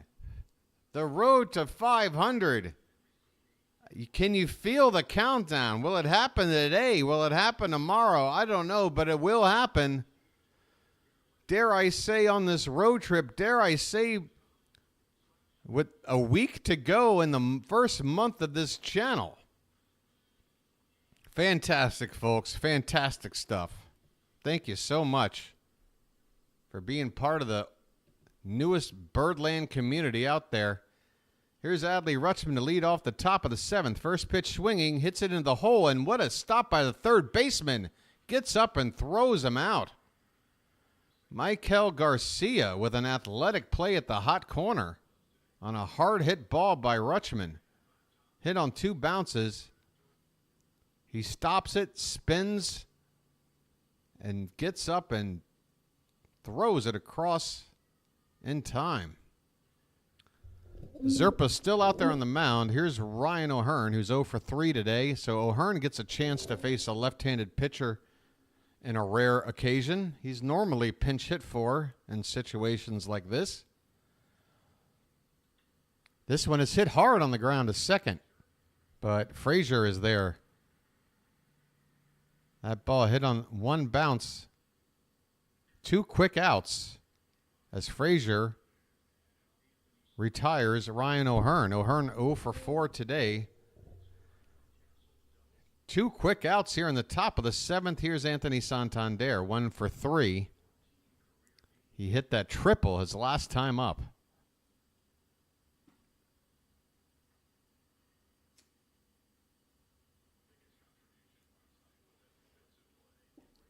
First pitch is low for ball 1.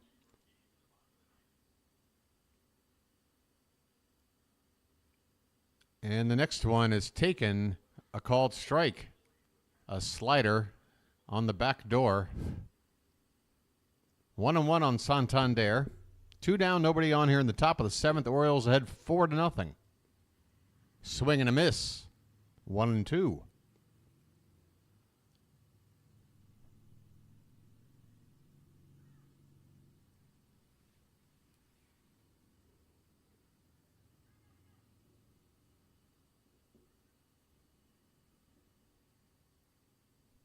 Zerpa kicks and deals, and this one's upstairs. 2 balls and 2 strikes. And your boy is fading back into your picture in the bottom right-hand corner. By the way, I know I look disheveled. I shouldn't even be on camera at this point. By the way, I'm wearing my special memorial shirt from my buddy Paul Rondelli. May he rest in peace. Paul was a huge Red Sox fan, but we were still great friends anyway. Here's a ground ball to second. Santander grounds out to Frazier. Zerpa with a quick inning there. 3 ground ball outs. We head to the bottom of the 7th. Orioles 4. I don't know if I even said that right. Orioles 4. I feel like that came out Orioles 4. Orioles 4, Royals nothing.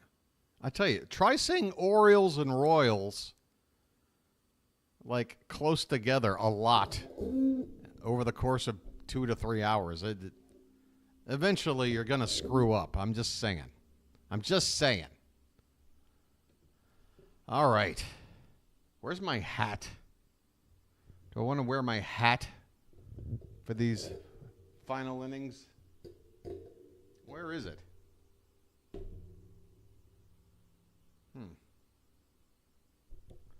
It's not in plain view. Most likely 1 more inning from Irvin since the pin is lacking a little. Well, let's look at the pitch count. 82. It's conceivable. It's conceivable that he comes out to start the inning. Who's due up first? I think it's Frazier. So, yeah, if Frazier's due up and they don't pinch hit for him, then I would say Irvin stays out there to face Frazier. I could see that. But they do need to get somebody up. They definitely need somebody ready to go.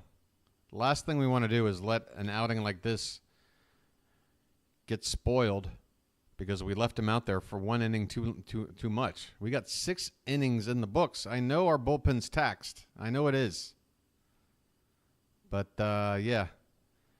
I think we try to get Irvin to go out there, get Frazier, unless they go and bring in a pinch hitter, and then we go get a righty, hopefully. Again, Dylan Tate and Jacob Webb didn't pitch yesterday. That's 2 right-handers. And between the two of them, they should be able to help get us home, I would hope.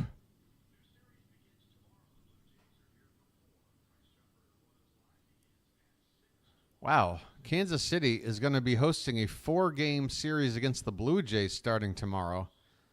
They've already played 11 home games. Well, wait a minute. That's 21. I guess it's not weird. It feels like they've played a lot at home, but they will have played a lot at home by the end of this homestand they're on. Got a 4-game series coming up next. All right, so Frazier is due up.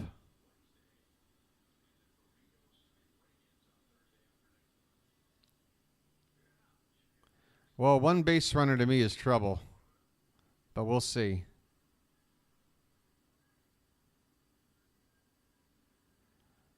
Trust me, a boy would love 7 clean innings from Cole Irvin. All right, here we go. So they're not going to pinch hit for Frazier.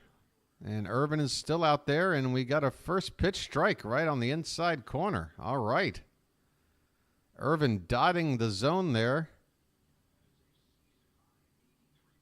I'm loving what I'm seeing today. This one is hit off the end of the bat. A soft liner to Westberg at third. So there's your first out of the 7th. And you're right. Jacob Webb is getting loose in the pen. But after that easy first out, let's go for another batter. Here we go. We're at the bottom of the order. Here's Fermin. First pitch is outside for ball 1. So that's the plan. Irvin with a chance to get through 7. Jacob Webb in the 8th and maybe Dylan Tate in the 9th. There's a called strike on the outside corner.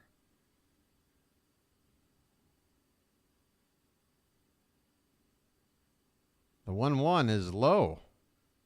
2 balls and a strike.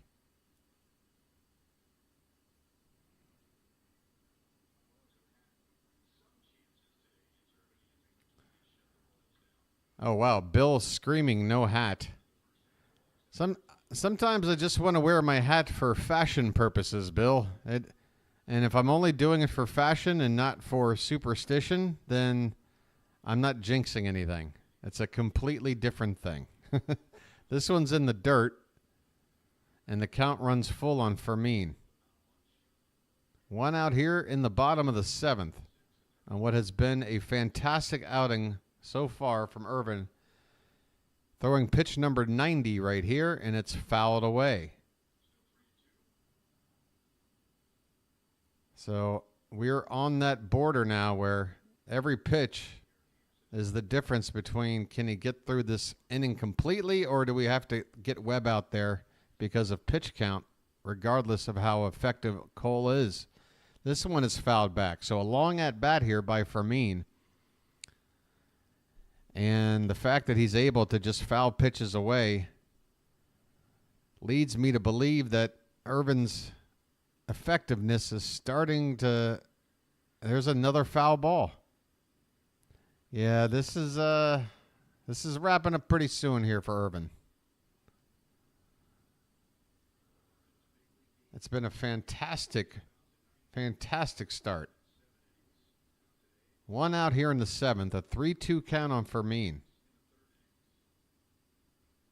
Pitch number 93 is hit in the air. Left field. Cowser is there, and he makes the catch. Cole Irvin, get yourself another out.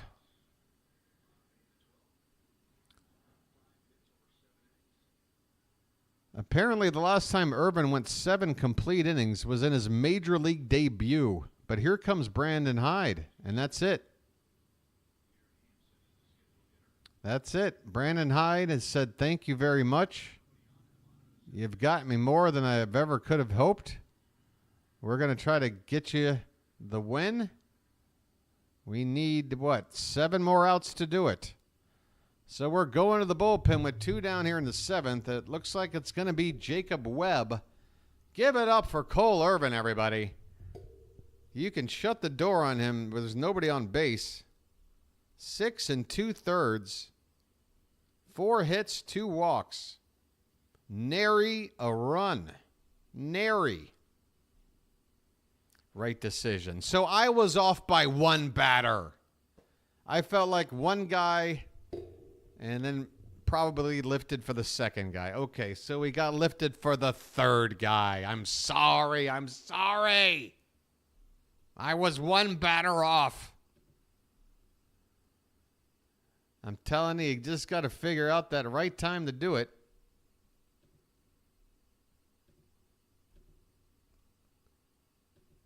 Brandon Hyde did it 1 batter later than I might have, but either way. Once he got that first out, I was like, yeah, go ahead and pitch to another guy. Go ahead. But then that at-bat lasted like 9 pitches, and I'm like, yeah, let's go ahead and take him out now. Yeah, we're going to have to ask you to come out of the game, okay? Yeah. Your Bell Atlantic call to the bullpen. Hi, this is James Earl Jones, and this is the book that got Bubba cooked. Bell Atlantic.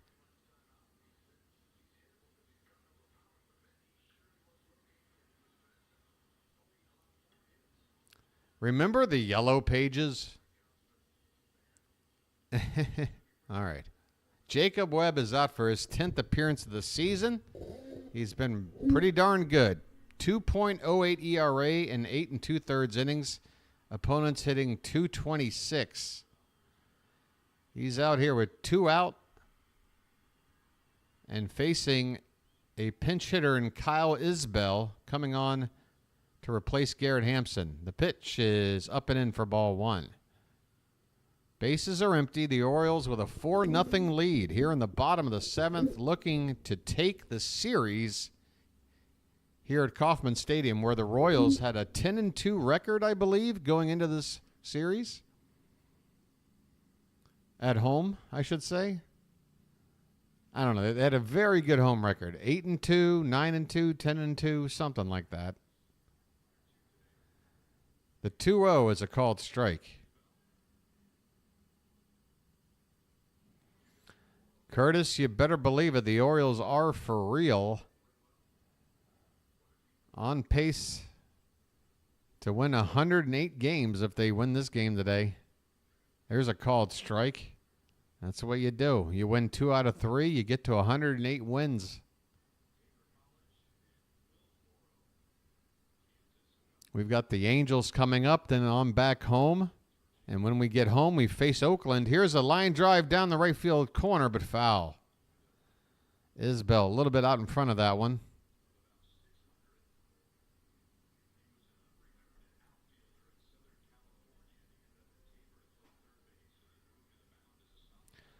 Four runs, 9 hits, no errors for Baltimore. No runs, 4 hits, no errors for the Royals. 2-2 on Isbell with 2 down, nobody on. Bottom of the 7th, and the pitch is swung on and missed. Jacob Webb comes on and strikes out the pinch hitter Isbell. We are through 7 innings. The Orioles have a shutout going. We head to the 8th. Ladies and gentlemen, I mean, think about how things started with this series. The loss on Friday night. The wacky game yesterday where things were nearly blown. Next thing you know, we're on the doorstep of a huge series win against a very good team in their ballpark. The Orioles, again, have only faced one team so far this season with a winning record. Or, excuse me, with a losing record.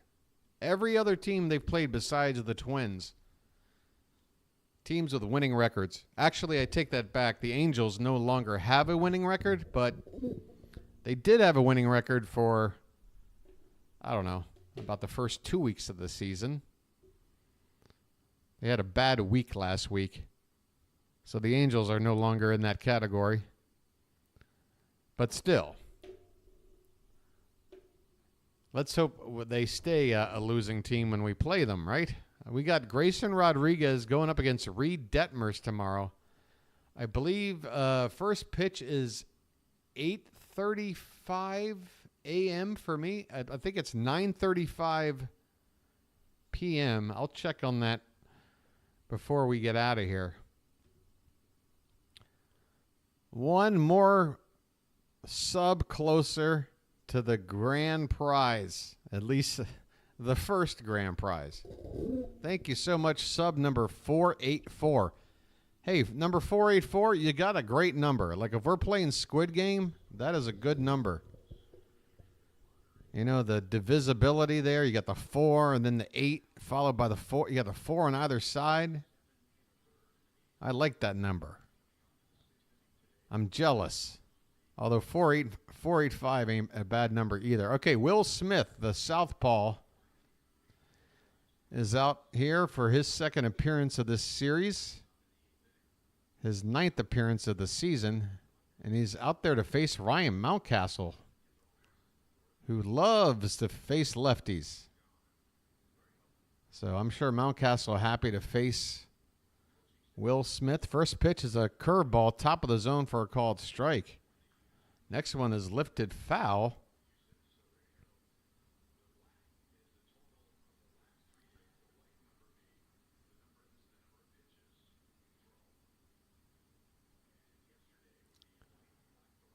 So we're taking a look at the availability for Kansas City's bullpen on the excuse me, on the screen right now. Your boy needs a little more. Well, this one's lifted into left, but it'll hang up there for Melendez, who makes the catch. Ryan Mountcastle flies out to left field to begin the top of the 8th. Man, I'm getting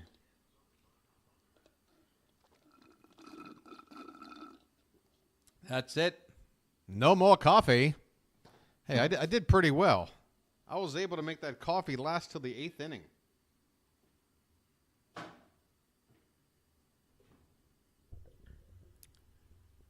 Cedric Mullins at the plate, and first pitch is popped up. Third baseman out on the outfield grass. Garcia makes the catch. A one-pitch pop-up to the third baseman. 2 down here in the top of the 8th. Ladies and gentlemen, it might be the last time today. Let's get those cows up in the chat. Moo. Moo. Calling all cows. Calling all cows. First pitch in there's a called strike to Colton Cowser. 1 for 2. Got that home run. This one's in the dirt. 1 ball, 1 strike.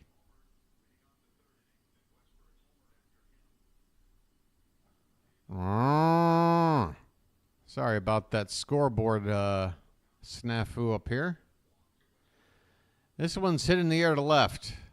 Melendez once again makes the catch. And that'll do it. Will Smith comes in and pitches a clean 8th inning. We go to the bottom of the 8th. It's the Orioles 4, the Royals nothing. Lovely. Lovely. All right, so Jacob Webb stays out there, I assume. They're going to have their top of their order. Well, they're going to have Bobby Witt Jr. up here in a sec. That's for sure. So, yeah, we're going to have some... We're going to have to get through the tough part of Kansas City's lineup at least one more time here in the 8th inning. I think I saw Yenier Cano doing some stretching when they showed Webb getting loose in the bullpen. So I guess there's a chance we might see Cano today in some form, whether as a closer or something else, I'm not sure. We'll find out.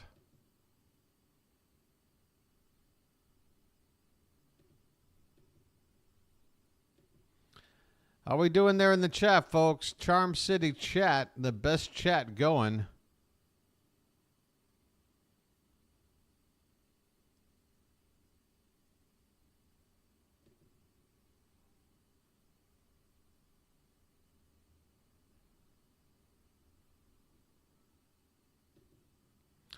I guess I should have gone over some out-of-town scores. Your boy, the BirdWatcher, forgot. The Red Sox are ahead of the Pirates 6-1 at the end of 8 innings. The Yankees with a 5-4 lead over the Rays in the top of the 9th. Wow, so come on, Tampa, tie that game up. We got Cleveland ahead of the Athletics 6-2. Twins are losing to the Tigers. Tigers had 5-0 in the 8th. 2-0 Brewers over the Cardinals in the 8th. Bottom 7, Marlins over the Cubs 6-3. We got the Mariners scoreless against the Rockies after 4 innings. Scoreless as well out in San Francisco, Diamondbacks and Giants.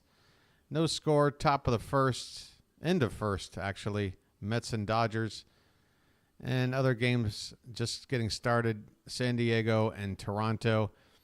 The Phillies beat the White Sox already. Man, the White Sox, what do they have? 3 wins on the season. 8-2 Phillies. The Nationals shut out the Astros. Wow, 6-0. The Reds shut out the Angels 3-0. And later on, we've got Texas, Atlanta, and Seattle, Colorado. I guess they're playing a doubleheader. All right, you're all caught up. Just like that. Didn't miss a thing. So we have Michael Garcia leading it off here in the bottom of the 8th. And a 2-2 pitch is upstairs for ball 3. Apparently, I'd missed like 3 pitches there. Your boy, the BirdWatcher, has failed you. But it's okay. You're all caught up. Michael Garcia, the leadoff man, up there now with a 3-2 count with Jacob Webb on the mound. The pitch, hit in the air, foul off to the right.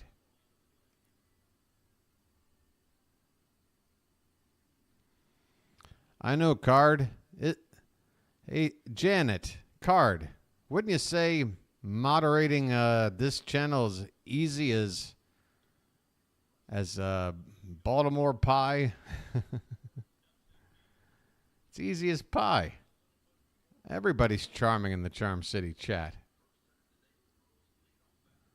I'm the only one out of his mind. All right, we got Bobby Witt Jr. up here after Garcia reaches on a walk.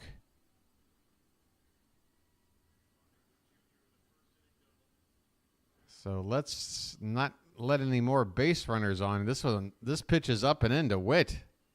Has to back out of the way. All right, your boy needs to lock in. We need to see this game home. By the way, we do have Danny Coulomb available because he's up and throwing right now. So add Danny Coulomb to the mix. Maybe we won't see Dylan Tate today.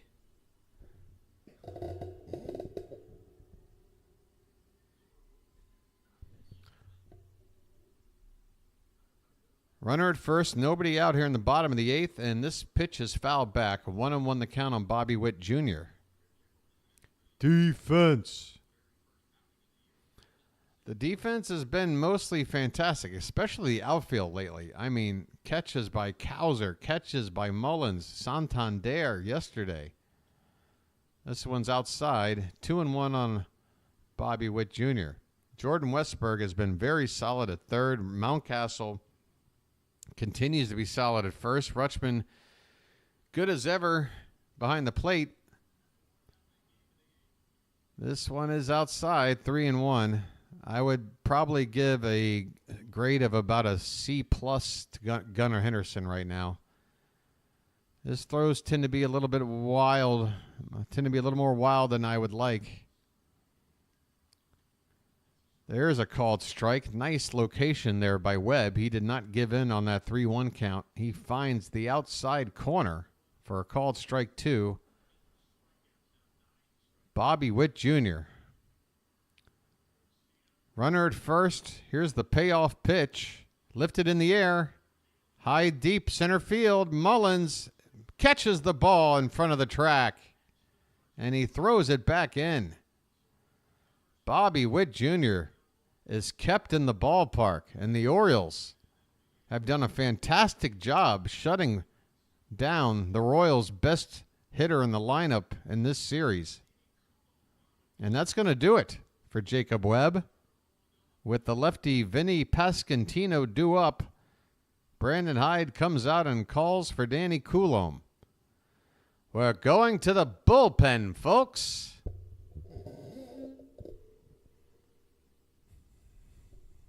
O's fans are the best. You got it. You wouldn't believe it if I told you there's actually been a bit of drama in the Chom City chat in the past 24 hours. There was nothing your boy the BirdWatcher was planning on happening, but hopefully everything's good to go now. We're here to have fun and watch the ball game.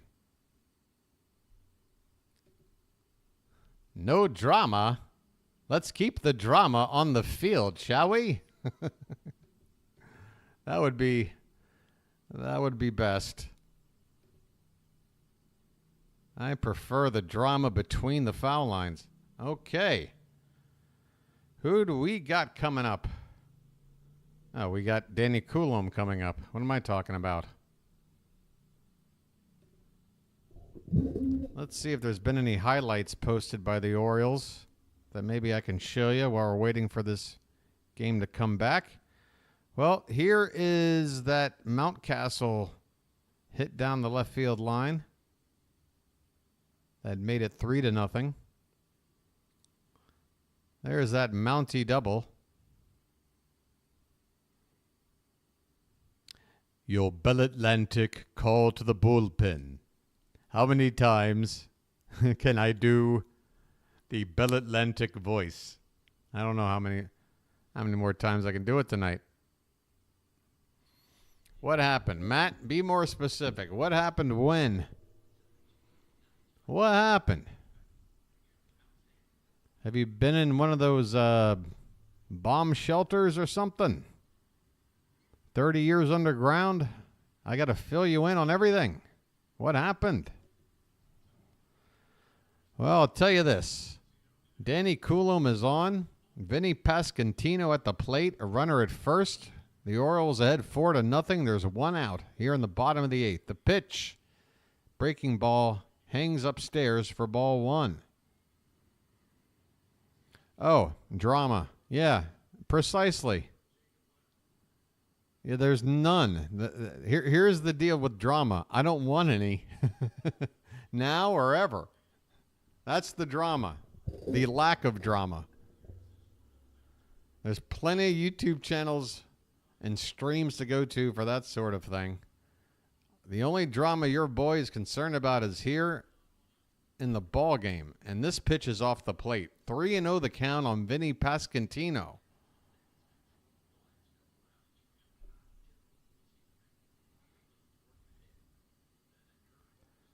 Come on, Danny. Let's find the zone.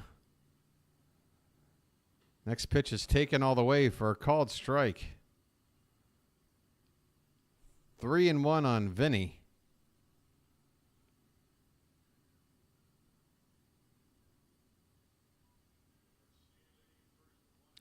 And the next pitch is fouled back.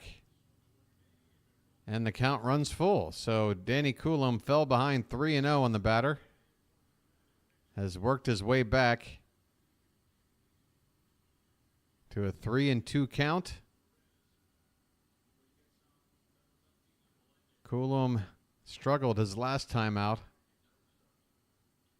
This one's hit on the ground and threw for a base hit. Garcia will get to third base. And it'll be runners at the corners here with one out. The Royals are sending Salvador Perez up to the plate. And folks, Danny Coulombe has got to face him. I mean, you got to face him here. You can't afford to walk him. That puts the tying run at the plate. You can't go to another pitcher. He's got to face two more batters. Here we go. First pitch is a strike right in there from Coulombe. That was a get-me-over fastball. And thankfully, Perez was taking. The 0-1 is swung on and missed. Wow, Coulomb really smart there. He felt like Perez might be taking on the first pitch. Maybe wanted to take a look at the way Coulomb throws. So he threw one right down the middle, and that got Perez to press on that next pitch. Swung at one in the dirt. The count 0-2. And here's a breaking ball swung on and fouled straight back. Still 0-2 on Salvador Perez.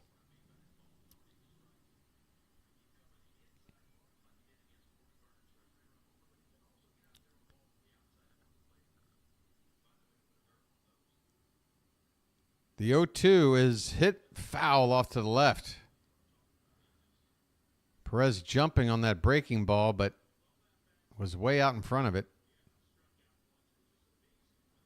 Infield is shifted way around for him to pull. Gunnar Henderson way over.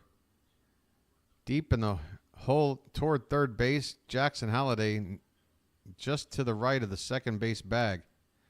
This one's up and in on Perez. 1 ball and 2 strikes. And Cano, who I saw stretching earlier, is indeed up and throwing now.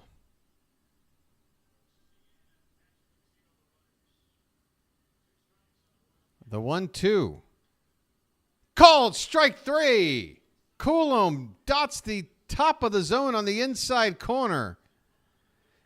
And folks, that is borderline, but that pitch is part of that ball is touching the border of the zone. And folks, considering some of the calls we've seen, you can't be complaining too much. What a huge strikeout for Danny Coulomb.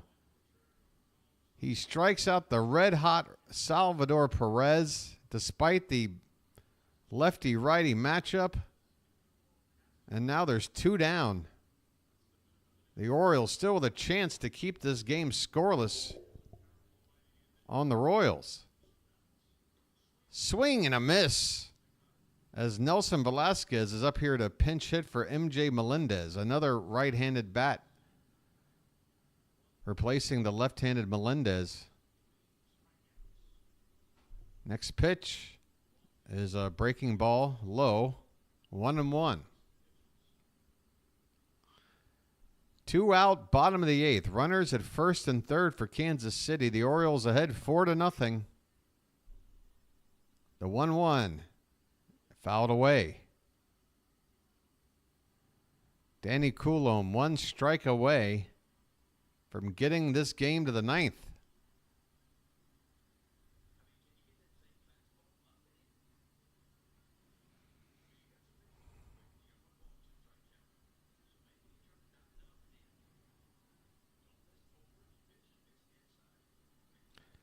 Garcia at third. Pasquantino at first. The pitch. Swing and a miss.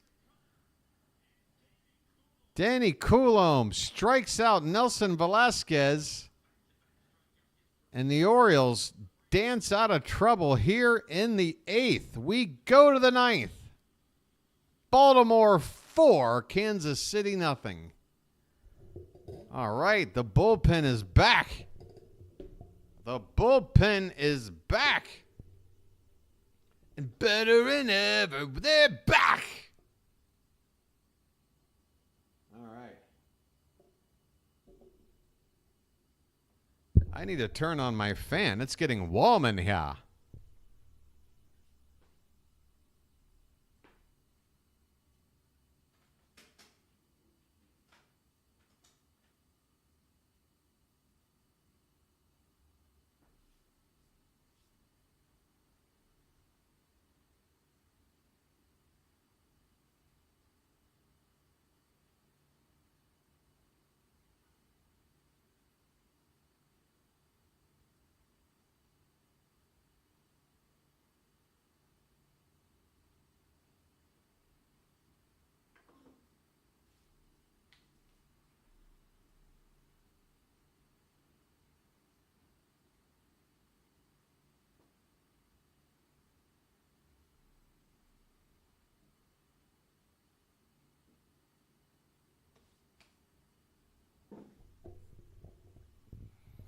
Who's our closer?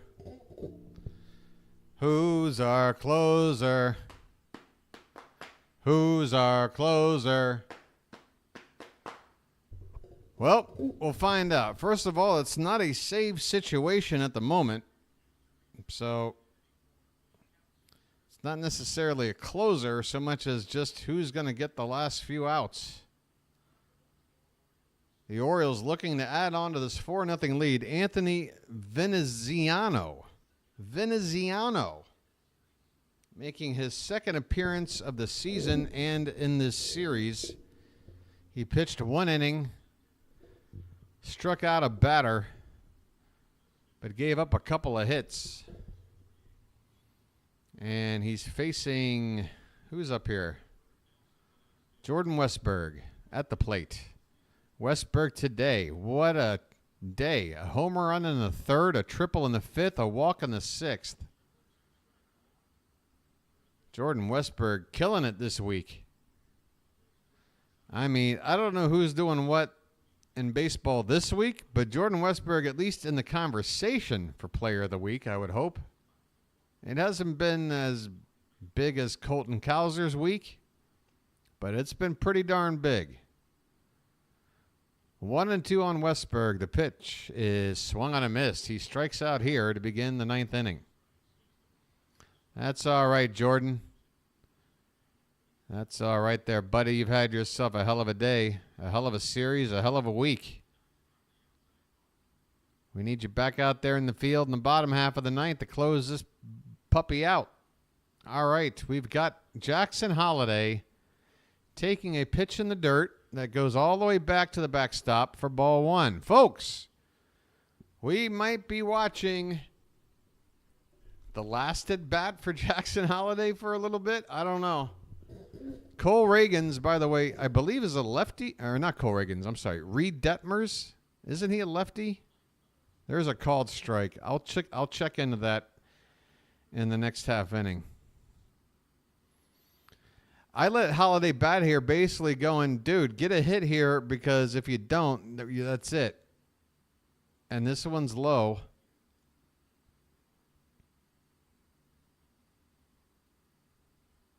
I mean, if it was any closer, if it were only 2-0, even 3-0, maybe I'm like, all right, let's pinch hit. But 4-0?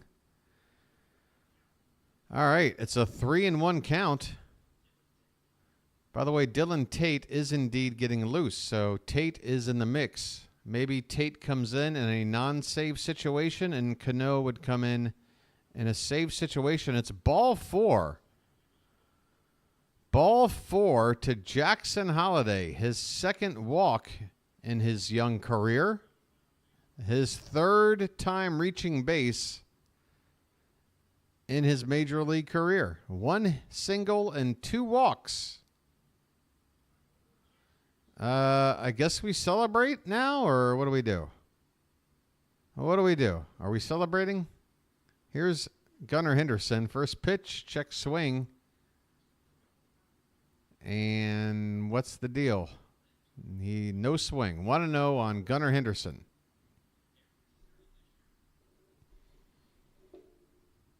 Are those fireworks? Fireworks for the walk? Here's a hard hit ball, but foul. My God.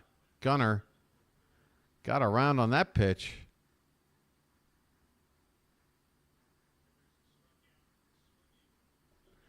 Henderson is 1 for 4 today. Average currently at 282. Is that right?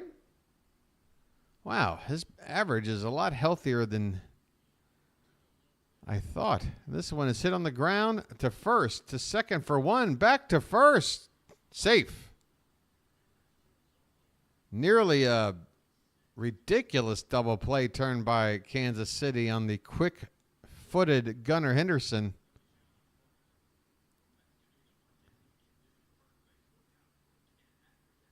Wow. What a beautiful play there by Pasquantino at first base to field that ball and then get it to second and make that double play nearly possible. So Holliday is out on the force. Henderson replaces him at first base. 2 down now. And the batter is Adley Rutschman. He takes inside for ball 1.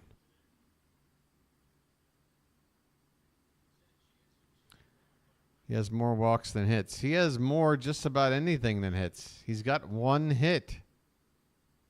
How about he has more ears than hits? You know? Yeah, he's got more eyes than hits. I could go a lot of different ways with this. He's got more elbows than hits.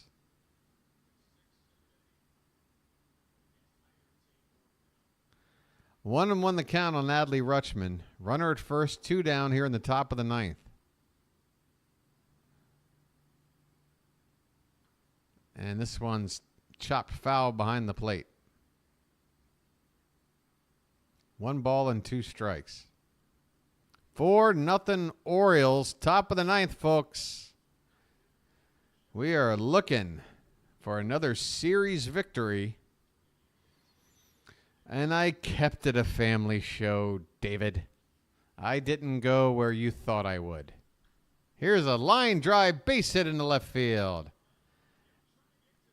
And look at Gunnar Henderson go first to third on that ball hit into left field. My goodness. With 2 outs, again, Gunnar Henderson super aggressive on the bases. He did take off on the pitch, but that play, Gunnar Henderson, I hope he has that. I mean, you know what? I know this is a name you don't like to hear. At least a lot of people don't like to hear it. But say what you want about him. When he played ball, nobody hustled like Charlie Hustle. And I'm telling you, watching Gunnar on the bases is like watching, and I'll just call him by his nickname so people won't get all triggered. Ramon Urias is pinch hitting, hit on the ground in the hole at short, and there'll be no play on this. It's an infield single, and it'll allow Gunnar to score. Make it 5-0 Orioles. Ramon Urias coming in as a pinch hitter once more in the series and delivering an RBI single for Urias. Folks, at this point, I'm saying start Urias over Holiday. At least Urias is doing something. And he hits righties. We don't have to have another left-handed bat in the lineup at the bottom of the order. We don't have to have it. Another reason to just send Jackson down. Ramon Urias coming through. That's right. Now that the save is no longer in play, or even close to it, that is. I guess 4-0 it wasn't in play, but either way, it's looking more like a Dylan Tate scenario in the bottom half of the inning. Anthony Santander at the plate, 1-1 the count. And he fouls this one off. So Baltimore adds a run here in the top of the 9th. It's been another solid day for the offense. They come into the day averaging just under 6 runs a game. They're on 5 at the moment. So just about hitting their pace, perhaps eclipsing their pace if Santander can do something here. 2-2 the count as this pitch is in the dirt. 5 runs on 11 hits.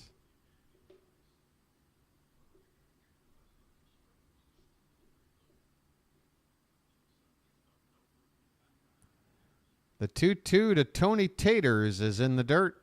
The count runs full, and I want nothing spoiled by the scoreboard on a full count with 2 out in the 9th and 2 runners on base. We'll watch Orioles magic happen on the BirdWatcher sub count.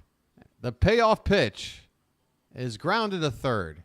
Garcia to first, and the inning is over. But the Orioles get another run on the board. They now lead this one going to the bottom of the ninth, 5-0. I think it's Tate time. Dylan Tate. Tate, the great Tate. By the way, happy birthday to CNL Perez. Come on back to the team soon, CNL. The Mayo chants have begun. 3 more outs. That's right. 3 more outs to go.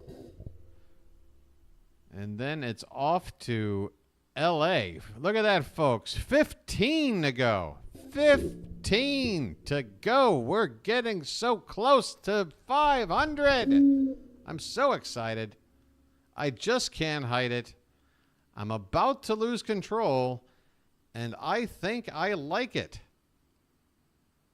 I'm going to go ahead and look at the, try to look for the probable pitchers here.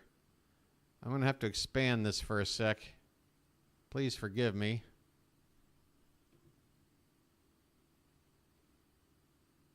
All right. I want to make sure we've got everything we need for tomorrow. Keep the BirdWatcher community informed. Go ahead. Open up. You can open. You may open at any time. Thank you.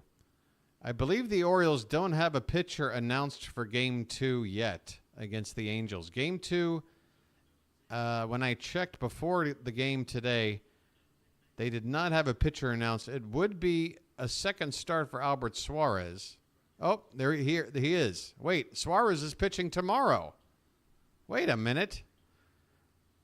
They have made a change. Grayson Rodriguez was scheduled to pitch tomorrow, but according to MLB.com, it'll be Albert Suarez tomorrow night, 9:38. Come on in at 9:30 tomorrow night. Okay, we go to the bottom of the ninth. Hunter Renfroe at the plate. Dylan Tate on the mound. And this pitch has popped up. First pitch has popped up on the infield. Gunnar Henderson is there. 1 away. Just like that. Dylan Tate, 1 pitch, 1 out. 2 to go. Come on, Birdland. We're going to take 2 out of 3 in Kansas City. We're going to take 2 out of 3 against a tough Kansas City team. 9:30 Eastern, folks. Thank you, Card. Thank you. 8:30 a.m. for your boy, the Birdwatcher, which is a perfect time. I would love games to be at that hour. Here's a called strike to Adam Frazier. 0-1 on Frazier. Next pitch is outside, 1-1. Frazier today is 0 for 4. He is struggling with the Royals. He hits this one hard, though, but right at Santander. That ball was hit hard, but Santander there to make the catch. 1 out away. 1 out away, folks. Come on, let's do it. Let's do it. Let's hear it in the chat. Freddie Fermin, 1 for 3 today with a single back in the 5th. The pitch, up and in for ball 1. 1 out to go. The Orioles trying to move to 14-7. And at least keep pace with the Yankees. Not sure what the score is on that one. This one's fouled away. Let's see here. It looks like that game has gone final. Indeed, the Yankees have won, so we will keep behind by half a game.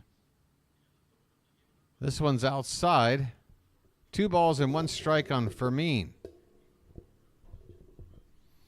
Folks, it's your last chance to make your voice heard in the Charm City chat. This one's line foul down the left field line. 2-2. So make your voices heard. Booty Smacker, Matt, Rob. Let's go, folks.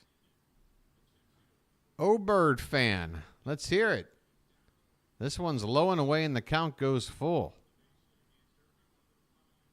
Narniak.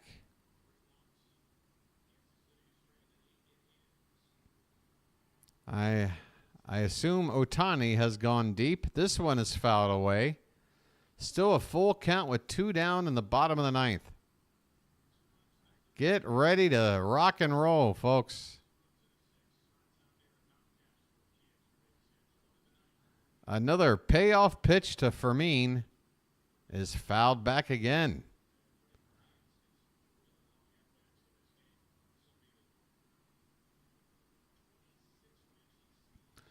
That's right. Most importantly, Janet, never miss a game. If you're not here watching along with me, you better be at the ballpark. Here's the 3-2, and it's fouled straight back.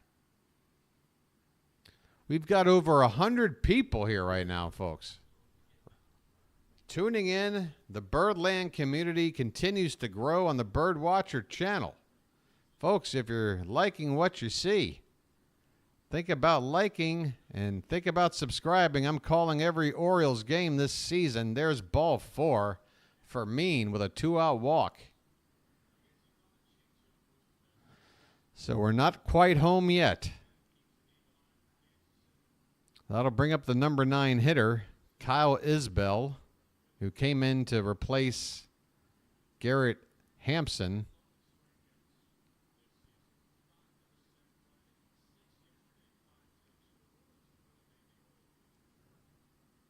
Isbell 0 for 1, and the first pitch to him is inside for ball 1.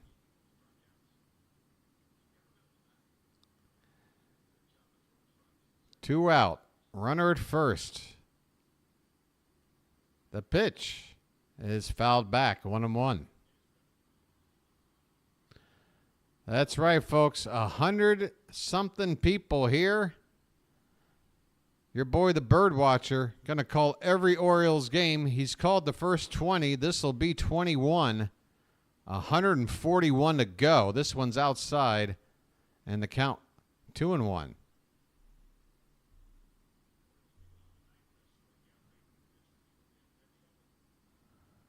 I'll let you know about the pitching matchups, Matt, as soon as we hopefully record the final out. This one is hit on the ground. Third base. Westberg to first in time. And the Orioles have won. They shut down the Royals. Cole Irvin pitches a gem. The bullpen comes in and keeps things closed.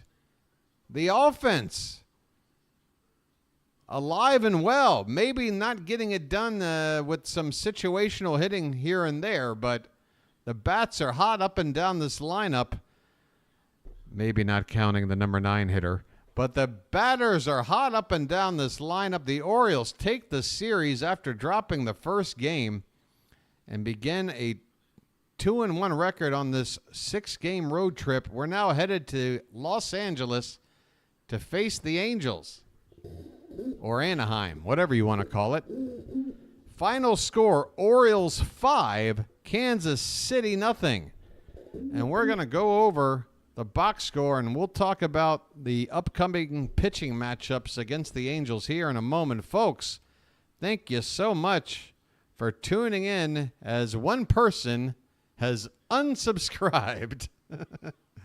Well, that didn't look good. I thought your boy might check in with over 100 people watching, calling the final out of an Orioles win and a shutout at that, a series win. All of that I thought would culminate in a beautiful moment where I flip on over to the sub channel and see a few numbers go up. Well, they went down. The beat goes on for your boy, the Birdwatcher. Yes, so regarding pitching matchups, again, a change has been made since I last checked this page, which was about 5 hours ago. According to this, tomorrow, Monday, April 22nd, Albert Suarez will make his second start in 7 years after pitching a gem himself the first time around, and will be facing Reed Detmers. Detmers has been great, 3-0, 30 strikeouts already, a 1.19 ERA. He's left-handed, which means Jackson Holliday will not be in your lineup tomorrow. I can guarantee you that. Jackson Holliday will not be in your lineup tomorrow. Who could be in your lineup against this lefty tomorrow is Kobe Mayo. I'm just saying. For game 2, let's see if these matchups are updated. Grayson Rodriguez will face Griffin Canning. And wow, what a difference between these two. Grayson 3-0. Canning 0-3 with an ERA over 8. I want to go ahead and win that game. And I believe the final game is Dean Kramer against Tyler Anderson on getaway day. That's right. This ball game will be at 3 a.m. for your boy, the BirdWatcher, on Wednesday, whatever. Kramer versus Anderson. ESPN still showing Grayson. Okay, you know what? I think this is a mistake because I think Suarez, I don't think it's been 4 days. That's why I was surprised.